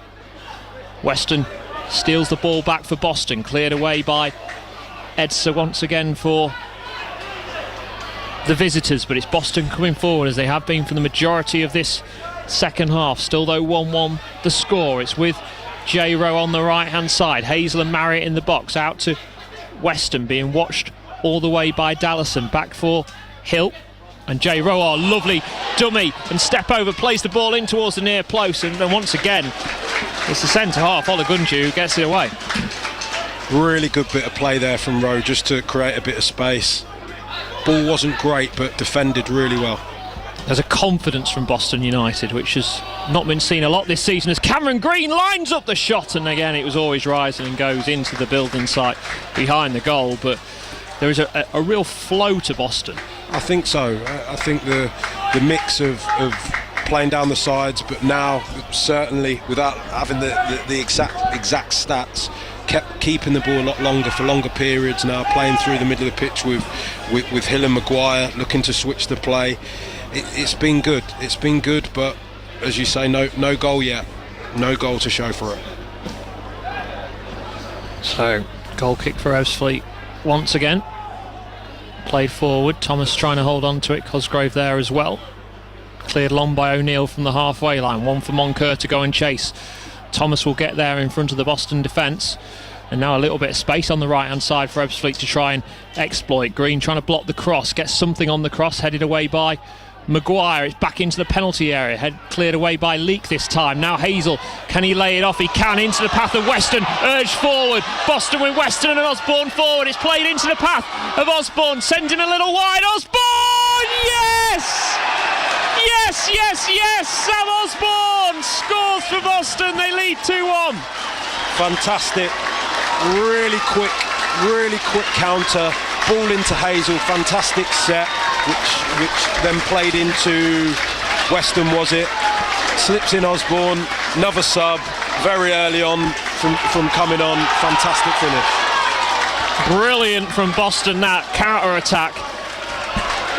Right down the other end, and difficult, wasn't it, for Tony Weston, because when you've got that 2-on-1 situation, you've got to play it at exactly the right time to avoid the offside. Absolutely, when you get it right it looks easy, but many times being in that situation, whether the pass is overhit or hit behind, is so important that, like you say, the timing is perfect. And to be fair, Osborne, it wasn't straightforward from there. He still had a bit to do, and he took it so well.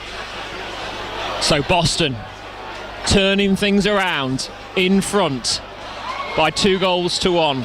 Sam Osborne with the goal for the Pilgrims, his 5th of the season, and Boston leading 2-1 in this 23rd against 24th clash. We are staying up is the chant from the Boston fans as Marriott felt he'd been tripped in the midfield. Ebbsfleet coming straight back though down the other end, playing the ball into the penalty area, and Donaghy again comes and gathers. And I have to say credit to Boston's goalkeeper, because he seems like he's got a real vocal nature about him, because he's been very clear. There's not been many mix-ups, has there, at the back between him and his defenders? Not at all. You've got 2 debutants today playing within your back line and obviously your goalkeeper, and that's not easy, but he's been very confident, made good decisions, like you say. Clearly he's communicating really well with his back line, no grey areas, which is exactly what you want from your goalie. Here come Boston again with Weston to Maguire. Green calling for it on the left-hand side. Played across by Maguire for the goal scorer Osborne. Green going on the overlap. Osborne going in field. Can Boston go and make this game secure now? That's the next step for the Pilgrims. It's with J Rowe, who gets it on the right-hand side. He wants an option. Has to go back for Maguire. Little clip ball down the right wing for Hazel. Does he win the throw? No, he doesn't. Goes out for a Ebbsfleet throw. To be taken by Dallison. Now the questions are going to be asked of Ebbsfleet. They've been in this position many times this season, going behind in games. Can they find a way to get back level? It's Maguire with the long ball forward. Free header for Dallison. Weston tries to knock it down for Hazel. Cleared away again by the visitors. Leake gets something on it, but it goes behind Gallagher. But Cameron Green and Gallagher between them come across. We're going to see another change here. It's going to be another experienced player coming on. Dom Samuel's coming on for Ebbsfleet, and he's coming on in place of Kwame Thomas, so probably a straight swap here we're expecting. Yeah, I think he's certainly been real game in terms of trying to force the issue. I think the first half Thomas he created problems, but two centre halves for Boston, Leake and Gallagher, have been up to the test, particularly this second half. And ball is with Ebbsfleet and O'Neill on the halfway line, goes out to the right hand side. Boston leading here by 2-1, and Boston have won it back, and it's a chance for Adam Marriott now to play it forward, and he does play it forward, and it's a chance for Boston once again. It's with Osborne. Weston in on goal. Weston slides and puts it over the bar.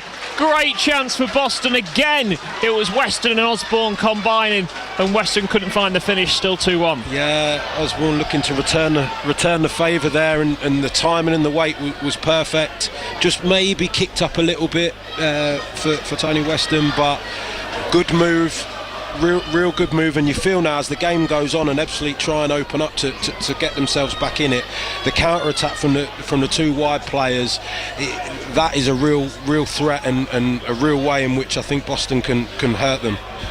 Boston leading here by 2-1. Can they find a way to get this 3 points? A reminder, with the way it's been today in terms of games being called off, it does mean that Boston United would be 5 points from safety. Green with the long ball forward. Hazel battling for it. Second ball falls to Tony Weston. Can't find his way through. Gives away a free kick. And Graham Coughlin looking pensive on the touchline. He knows what a big result this could be for Boston United's season. And it's that difficult situation as a manager, isn't it, Ryan? When do you stick, when do you twist, in terms of, do you go and try and get that third goal, make the game secure, or do you go the other way and go a bit more defensive and make the game secure?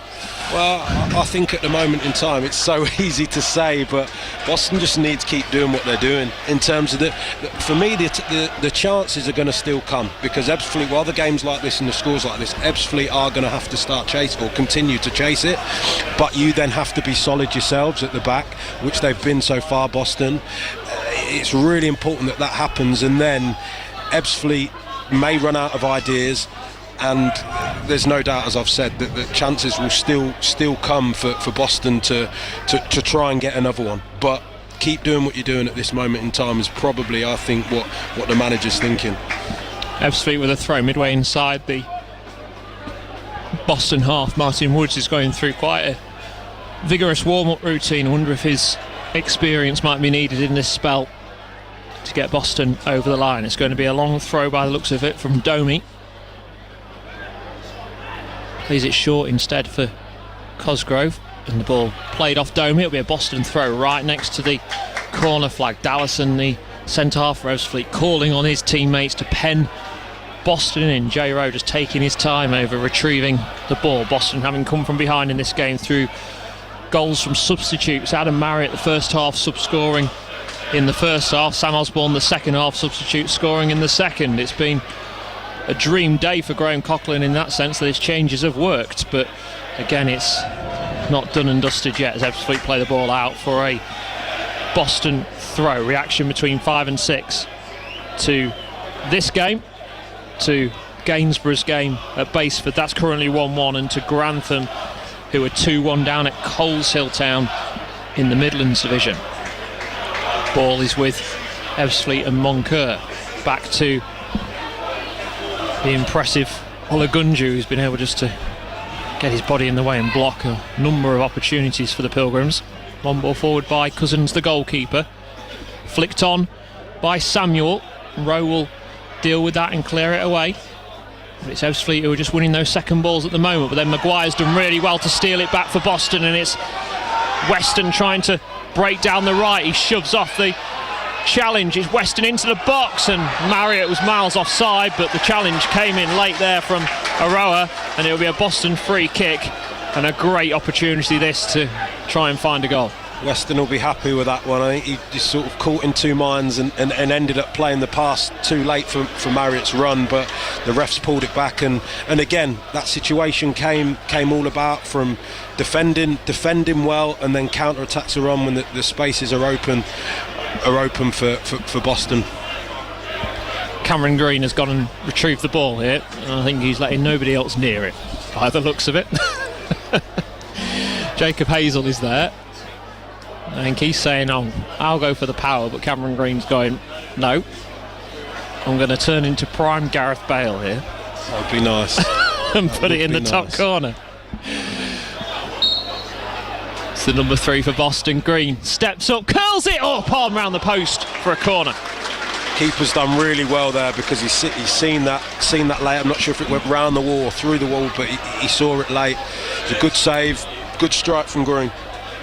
So corner for Boston, their 6th of the afternoon. Right-footed in swinger for Graham Coughlan's side. Woking have just levelled up against Yeovil, 1-1 in the other National League game this afternoon. Can Boston go and get themselves a third here? Played in towards the near post, easily dealt with by Samuel for Ebbsfleet. It's one which Boston are having to try and deal with Hill just clinging on to Moncur, and Moncur wins himself a free kick. So with 14 minutes to go in this game, Boston having that lead, and in what could be a huge week in the season. This week is one of those where 9 points on offer. Southend at home on Wednesday night, and then next Saturday a trip to Tamworth, who've got the small matter of trying to beat Tottenham in the FA Cup this weekend. You never know how that can affect their team. Kieran Coates is being primed and ready to come on for Boston as Ebbsfleet play the ball long into the edge of the penalty area. Gallagher again winning that first contact with the header, but it's Ebbsfleet out on the left hand side, can't keep it in play, and Coates here is coming on for, by the looks of it, Tony Weston. And well, he's been a key part, hasn't he, today, Tony Weston? He's been excellent. I think his movement's been really difficult for Ebbsfleet to pick up. He's got into good pockets of space. He's not got it because Ebbsfleet man's gone in to mark. It's enabled Rowe to get on the outside. Could have maybe scored a goal, but he's been a real threat. I think everyone can be happy with his performance. So Kieran Coates coming on for Boston United, and O'Neill coming off for Ebbsfleet, and on comes number 9 Rakesh Bingham. So they've put one of their 3 centre halves off and put a centre forward on, and Todd Kane has once again made a position change. Looks like he's playing as either a centre half or a right back in a 4 now. We'll see how that develops, but Ebbsfleet at this stage, you're bottom of the league, you're miles away from safety, you might as well give it a go, aren't you? Absolutely. They're going to have to chuck everything at it. It will be difficult, got no doubt. It will be a difficult period at times for Boston, but there will be spaces and there'll be chances. I think maybe Coates for Weston is a pragmatic change from Coughlin, and shore things up a little bit while still posing a threat going forwards.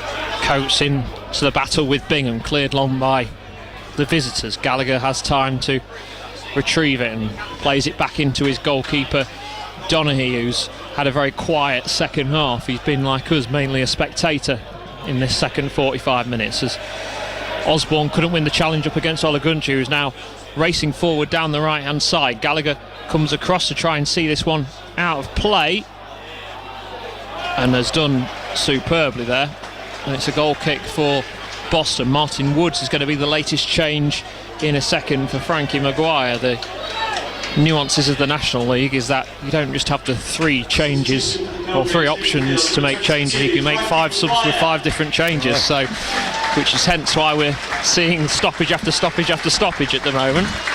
For me, I think it suits the stoppages certainly suit Boston. It disrupts any flow. It obviously gives the players a little bit of respite as well. I think Wood's going in for Maguire. I think Maguire's been since the injury, he's dropped back and has done really well. I think Woods will certainly bring calmness, experience and know-how in the middle of the pitch alongside Hill to keep the ball when Boston are in possession, but also to defend effectively as well. Yeah, Martin Woods, one of your I suppose one of your colleagues in the 21 sense, isn't he? He's at Doncaster Rovers doing his work there in the development side of the game.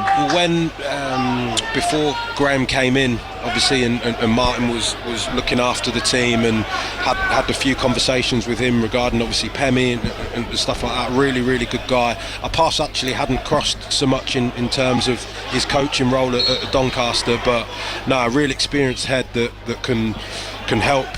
As the ball's played into the box, Hazel with a chance. The offside flag has gone up once again.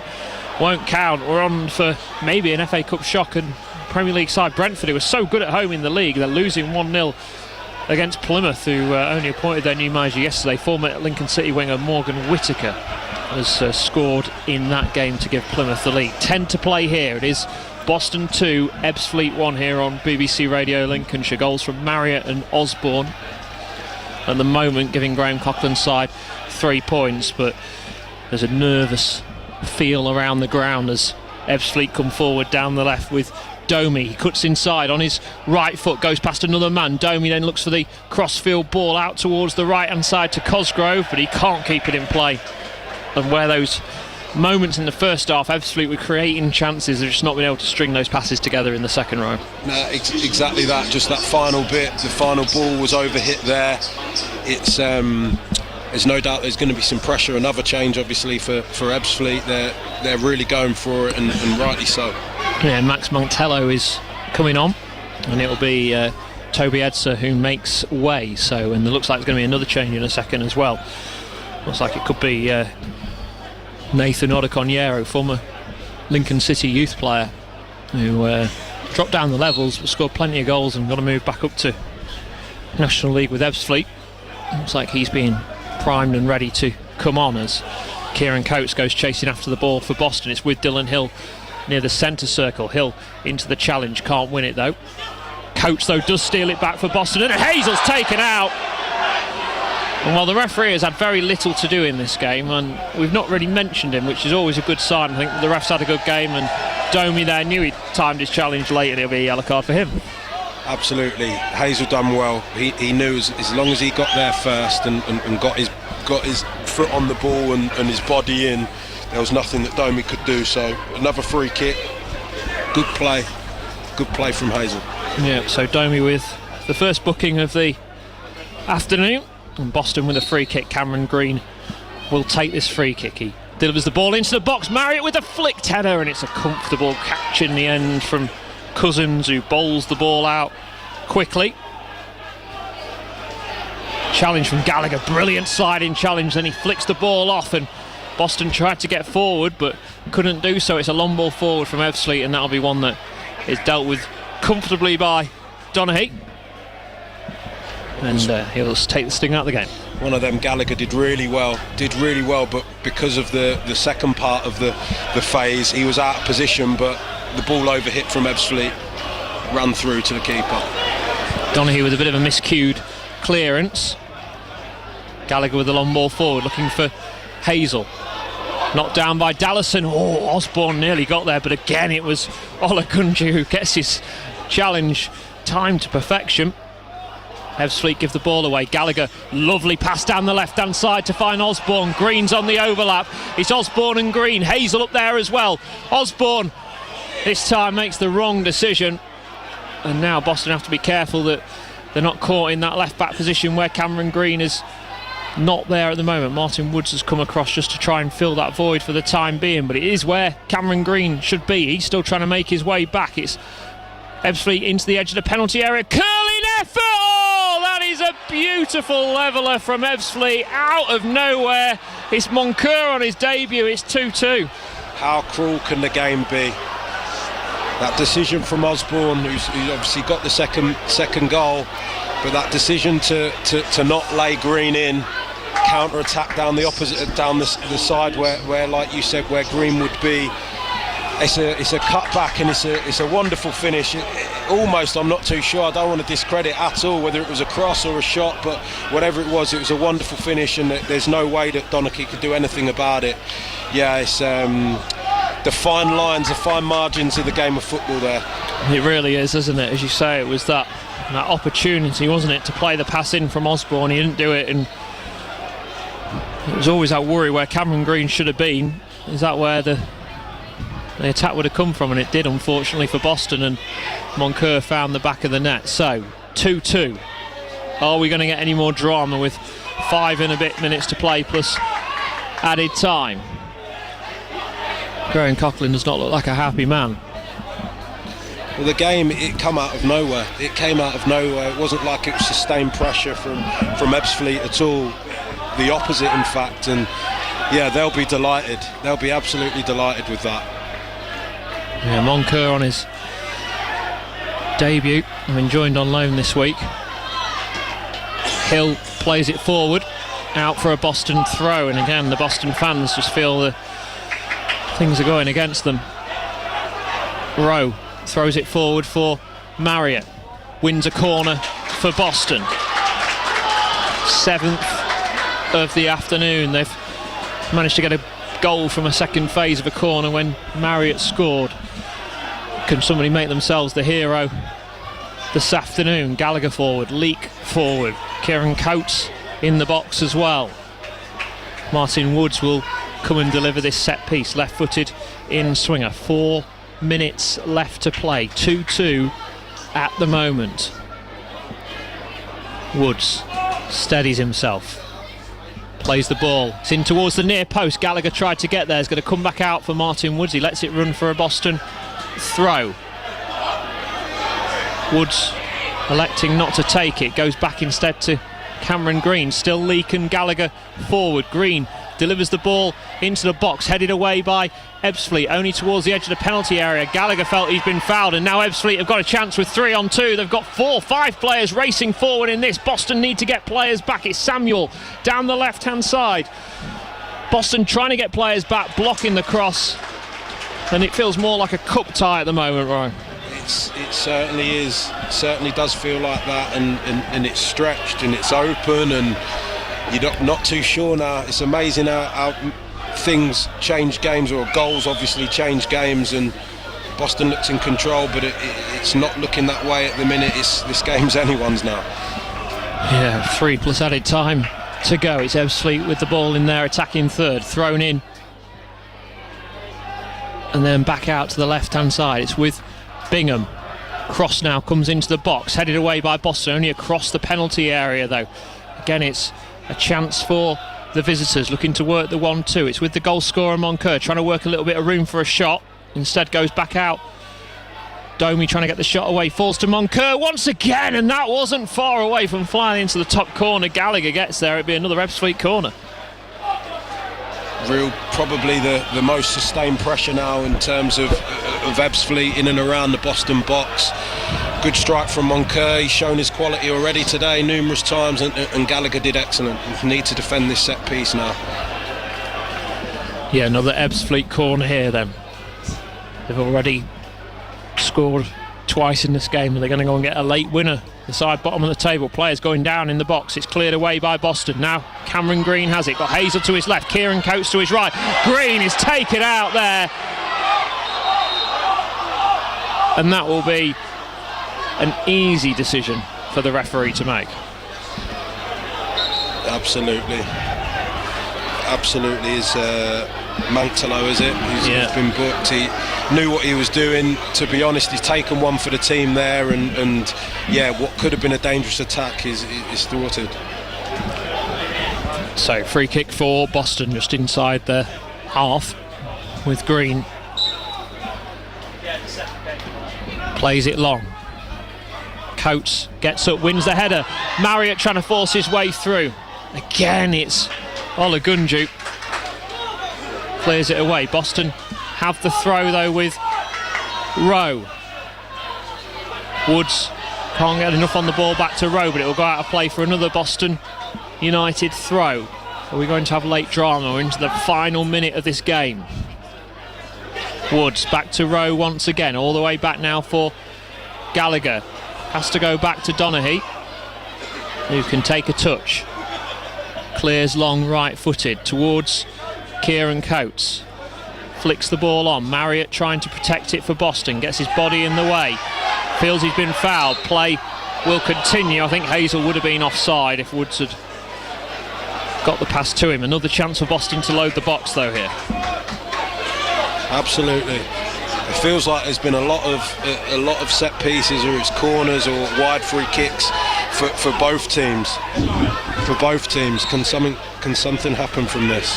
Yeah, it's Cameron Green who will deliver the ball into the box, and it's going to go all the way through and just flashed past the far post. Cousins probably the calmest man in the building. Yeah, it was a really good area. Maybe a little bit too much pace on the ball, but good area. Nobody could get on the end of it to attack it. 5 minutes of added time then here on Hope and Glory. 2-2 the scoreline between Boston and Ebbsfleet. Ebbsfleet having taken the lead. Boston turning things around. But then a Moncur stunner at the moment looks to give 23rd and 24th a share of the spoils, but it's Kieran Coates looking to take on his man. Coates up against Domi, who's done well, able to clear it long with the left foot. Hill knocks it back infield for Hazel, laid off, or tried to lay it off for Cameron Green. Ebbsfleet trying to go on the counter attack, but the free kick has gone Ebbsfleet's way, and I think Cameron Green has now got a yellow card for the cynical challenge. Again, very similar, not as obvious as the Ebbsfleet one, but very similar. Stop them counter-attacking in your tracks. So sometimes you have to take one for the team there. Yeah, it will be a free kick for Cousins to take. And Ebbsfleet in their position really need to go and try and get the win as well. The draws doesn't really do them any favours either, but interesting to see how they approach this final spell. Long ball forward. Again, Olagunju positioning himself in exactly the right place to knock it back to his goalkeeper. And we've played a minute and a half of the 5 added on. We'll get full-time details of Gainsborough Trinity and of Grantham Town at full-time in this game. Are we going to have any late drama? It's Ebbsfleet coming forward. Ball played into the box, cleared away by Tom Leake. Marriott lays it off for Woods. Played forward now for Cameron Green on the left-hand side. Green coming forward, then leaves the ball behind, and Moncur, who looks like he's got Ebbsfleet a point, can get them going forward. Woods tries to get into the challenge, does well to win it back, and now can Boston create one last moment? It's with Adam Marriott. He lines up the shot from long range, and it's one which Cousins can always gather comfortably. Don't blame him for taking on the shot. Coates was in an open position as well, but good strike, but Cousins was straight down the line of it the whole way. Goal kick from Cousins isn't the best, falls at the feet of Kieran Coates, who keeps hold of the ball but then loses out in the challenge with Domi. And now Ebbsfleet are going to come forward. Are they going to have another attack here? Samuel out to the left hand side. Domi tries to get the cross into the box, blocked by Dylan Hill. Half of the added time has gone. Graham Coughlin turns around. He'll be desperate to see the ball down this right hand side of the pitch where we are at the moment. It's down the opposite end though, and it's an Ebbsfleet throw with Domi. Looks long, flicked into the edge of the penalty area. Woods can clear it away for Boston. Hazel holds it up well, then can't get the pass back to Cameron Green. Instead it's Ebbsfleet coming forward. Moncur, edge of the penalty area. Is going to be heartbreak for Boston. Played back across the ball box by Bingham, cleared away by Boston. Now Green heads it forward but doesn't get a call. He had lots of time. And here come the visitors once again. 2 to play. It's Boston 2, Ebbsfleet 2 here on BBC Radio Lincolnshire. Bingham, cross into the box, headed away by Tom Leake. Hazel can't get there, but now Hill has it. Clips it out towards Osborne. Tried to control it. Gets his body in the way. Can he turn his man? No, it's superb again from Olagunju. Dealt with that situation. Today. He's been great, hasn't he, for Ebbsfleet today? He's absolutely been brilliant. And now here come the visitors once again. Are they going to have an attack here with Domi down the left-hand side? Coates tries to block the cross. It comes into the box, cleared away again by Boston. Hill just pokes it out of play. It'll be a Ebbsfleet throw. And we've got a minute to go, and you just feel this time going to run out here on Boston United in what you feel was a must-win game. And they're only going to end up with a point. The gap would be down to 7, but you need to start winning games if you're going to get out of trouble. Absolutely. Well, anything Ebbsfleet get today is, of course, he's not scored, but Mustafa Olagunju's been first class. Been really good, defended really well. At times seemed like on his own. Ball out for an Ebbsfleet throw once again. It's number 3, Cameron Green. Cameron Green getting man of the match for Boston. Obviously his fan club is in here. They're very happy with that decision.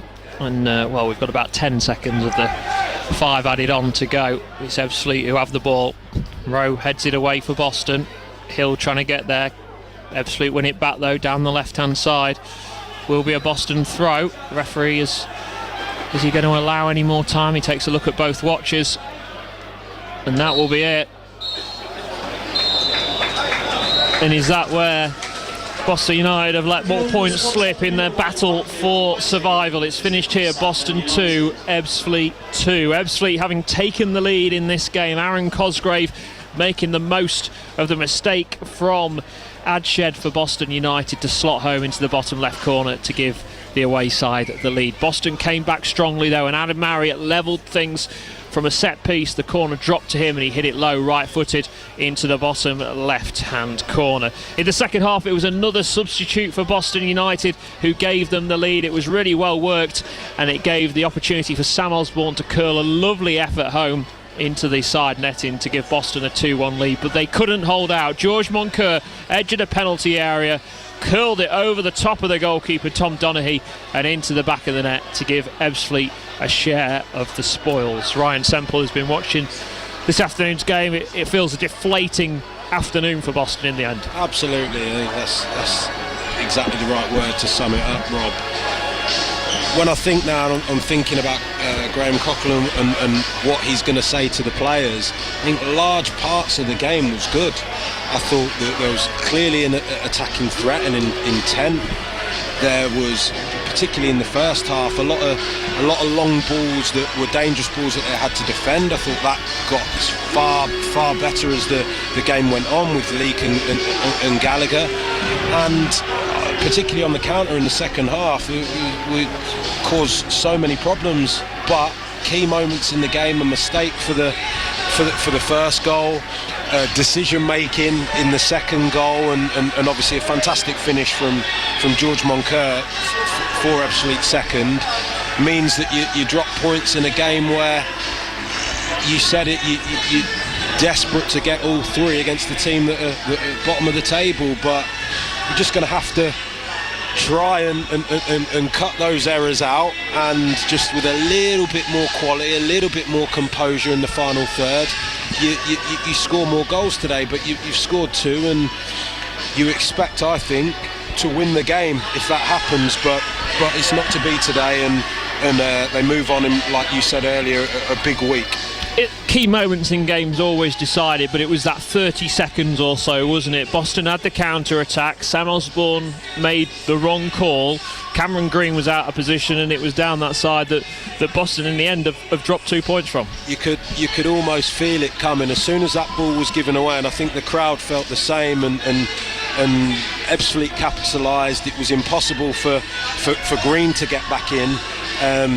Good execution, and then the finish was fantastic, and that is when it's a cliche, but when you're down there, those things don't go your way, and when you're doing well and you're flying high, that might the Moncur shot might get blocked, or it might go over, or what have you, and yeah, it's not to be today. But there's no doubt there's things there that Boston can go after to give themselves belief that they can pick up points and move forwards and see what happens around with the teams around them as we move forwards in the season. Yeah, I mean, as you say, it's a point back, isn't it?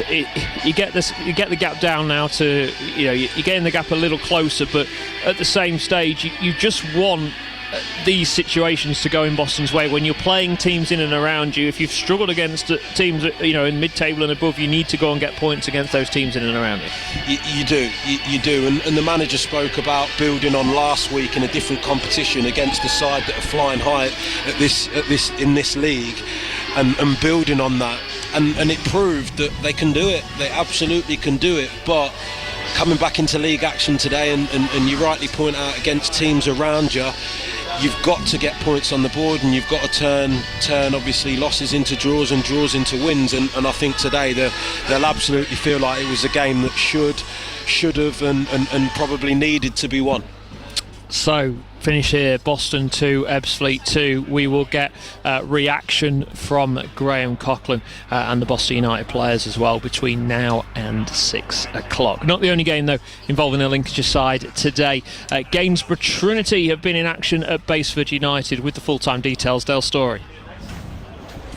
Well, Gainsborough Trinity will feel it's been a missed opportunity not to pick up more points today. It's finished 1-1 between Basford and Trinity. Trinity finding themselves behind early on when Mikhail Abdullah managed to force the ball home. Trinity's defending wasn't the best, but Trinity find themselves back level. 7 minutes later, Will Lancaster's cross was brilliantly volleyed in by Lewis Buttroyd to put in his 7th of the season. And then the game really was a tale of two goalkeepers, both of them making great saves to deny defenders from headers from corners. Trinity then, right at the end, you're thinking they're going to win the game as Declan Howe found himself through one-on-one. The ball just wouldn't drop right for him. It ended up ricocheting off his knee and going through to the goalkeeper Soldini, but there was still chance for Trinity to win it after that. They hit the post. 2 or 3 Trinity players went up for a header and they hit the post, and then Basford had the chance deep into injury time when Taylor Anderson volleyed towards goal, brilliantly denied by the very impressive Dylan Wharton. It's a point for Trinity, but they'll be disappointed it's not 3. Full time, Basford 1, Gainsborough 1. So a point for Trinity. What about Grantham Town in the Midlands Division? They were at Coleshill with the details at hit full time. Here's Graham Cowell. It's another 90 minutes, Rob, where the Gingerbreads have not quite been good enough to get anything out of a game, going down in the end by 2-1. But the first 10-15 minutes of the game were all Grantham. They were the better side, they looked sharp, they were winning balls, and they took the lead when Sam Muggleton poked in from the Gingerbreads' first corner of the game. But from that point on, Coleshill began to settle and won most of the 50-50 balls, won most of the challenges for the rest of the game, and were quite comfortable at the back as the Gingerbreads struggled to get any shots on Tyrese Wilmington at all. It was level pegging at half-time, and Ben Usher Shipway capitalised on a poor clearance by the Gingerbreads, messing about with the ball on the edge of their penalty area, giving it away, and Usher Shipway driving across Curtis Hall into the bottom corner of the net. It could have been worse for Grantham by half-time, as the home side hit the post twice. In the second half, the Gingerbreads looked more on the front foot, but Coleshill were able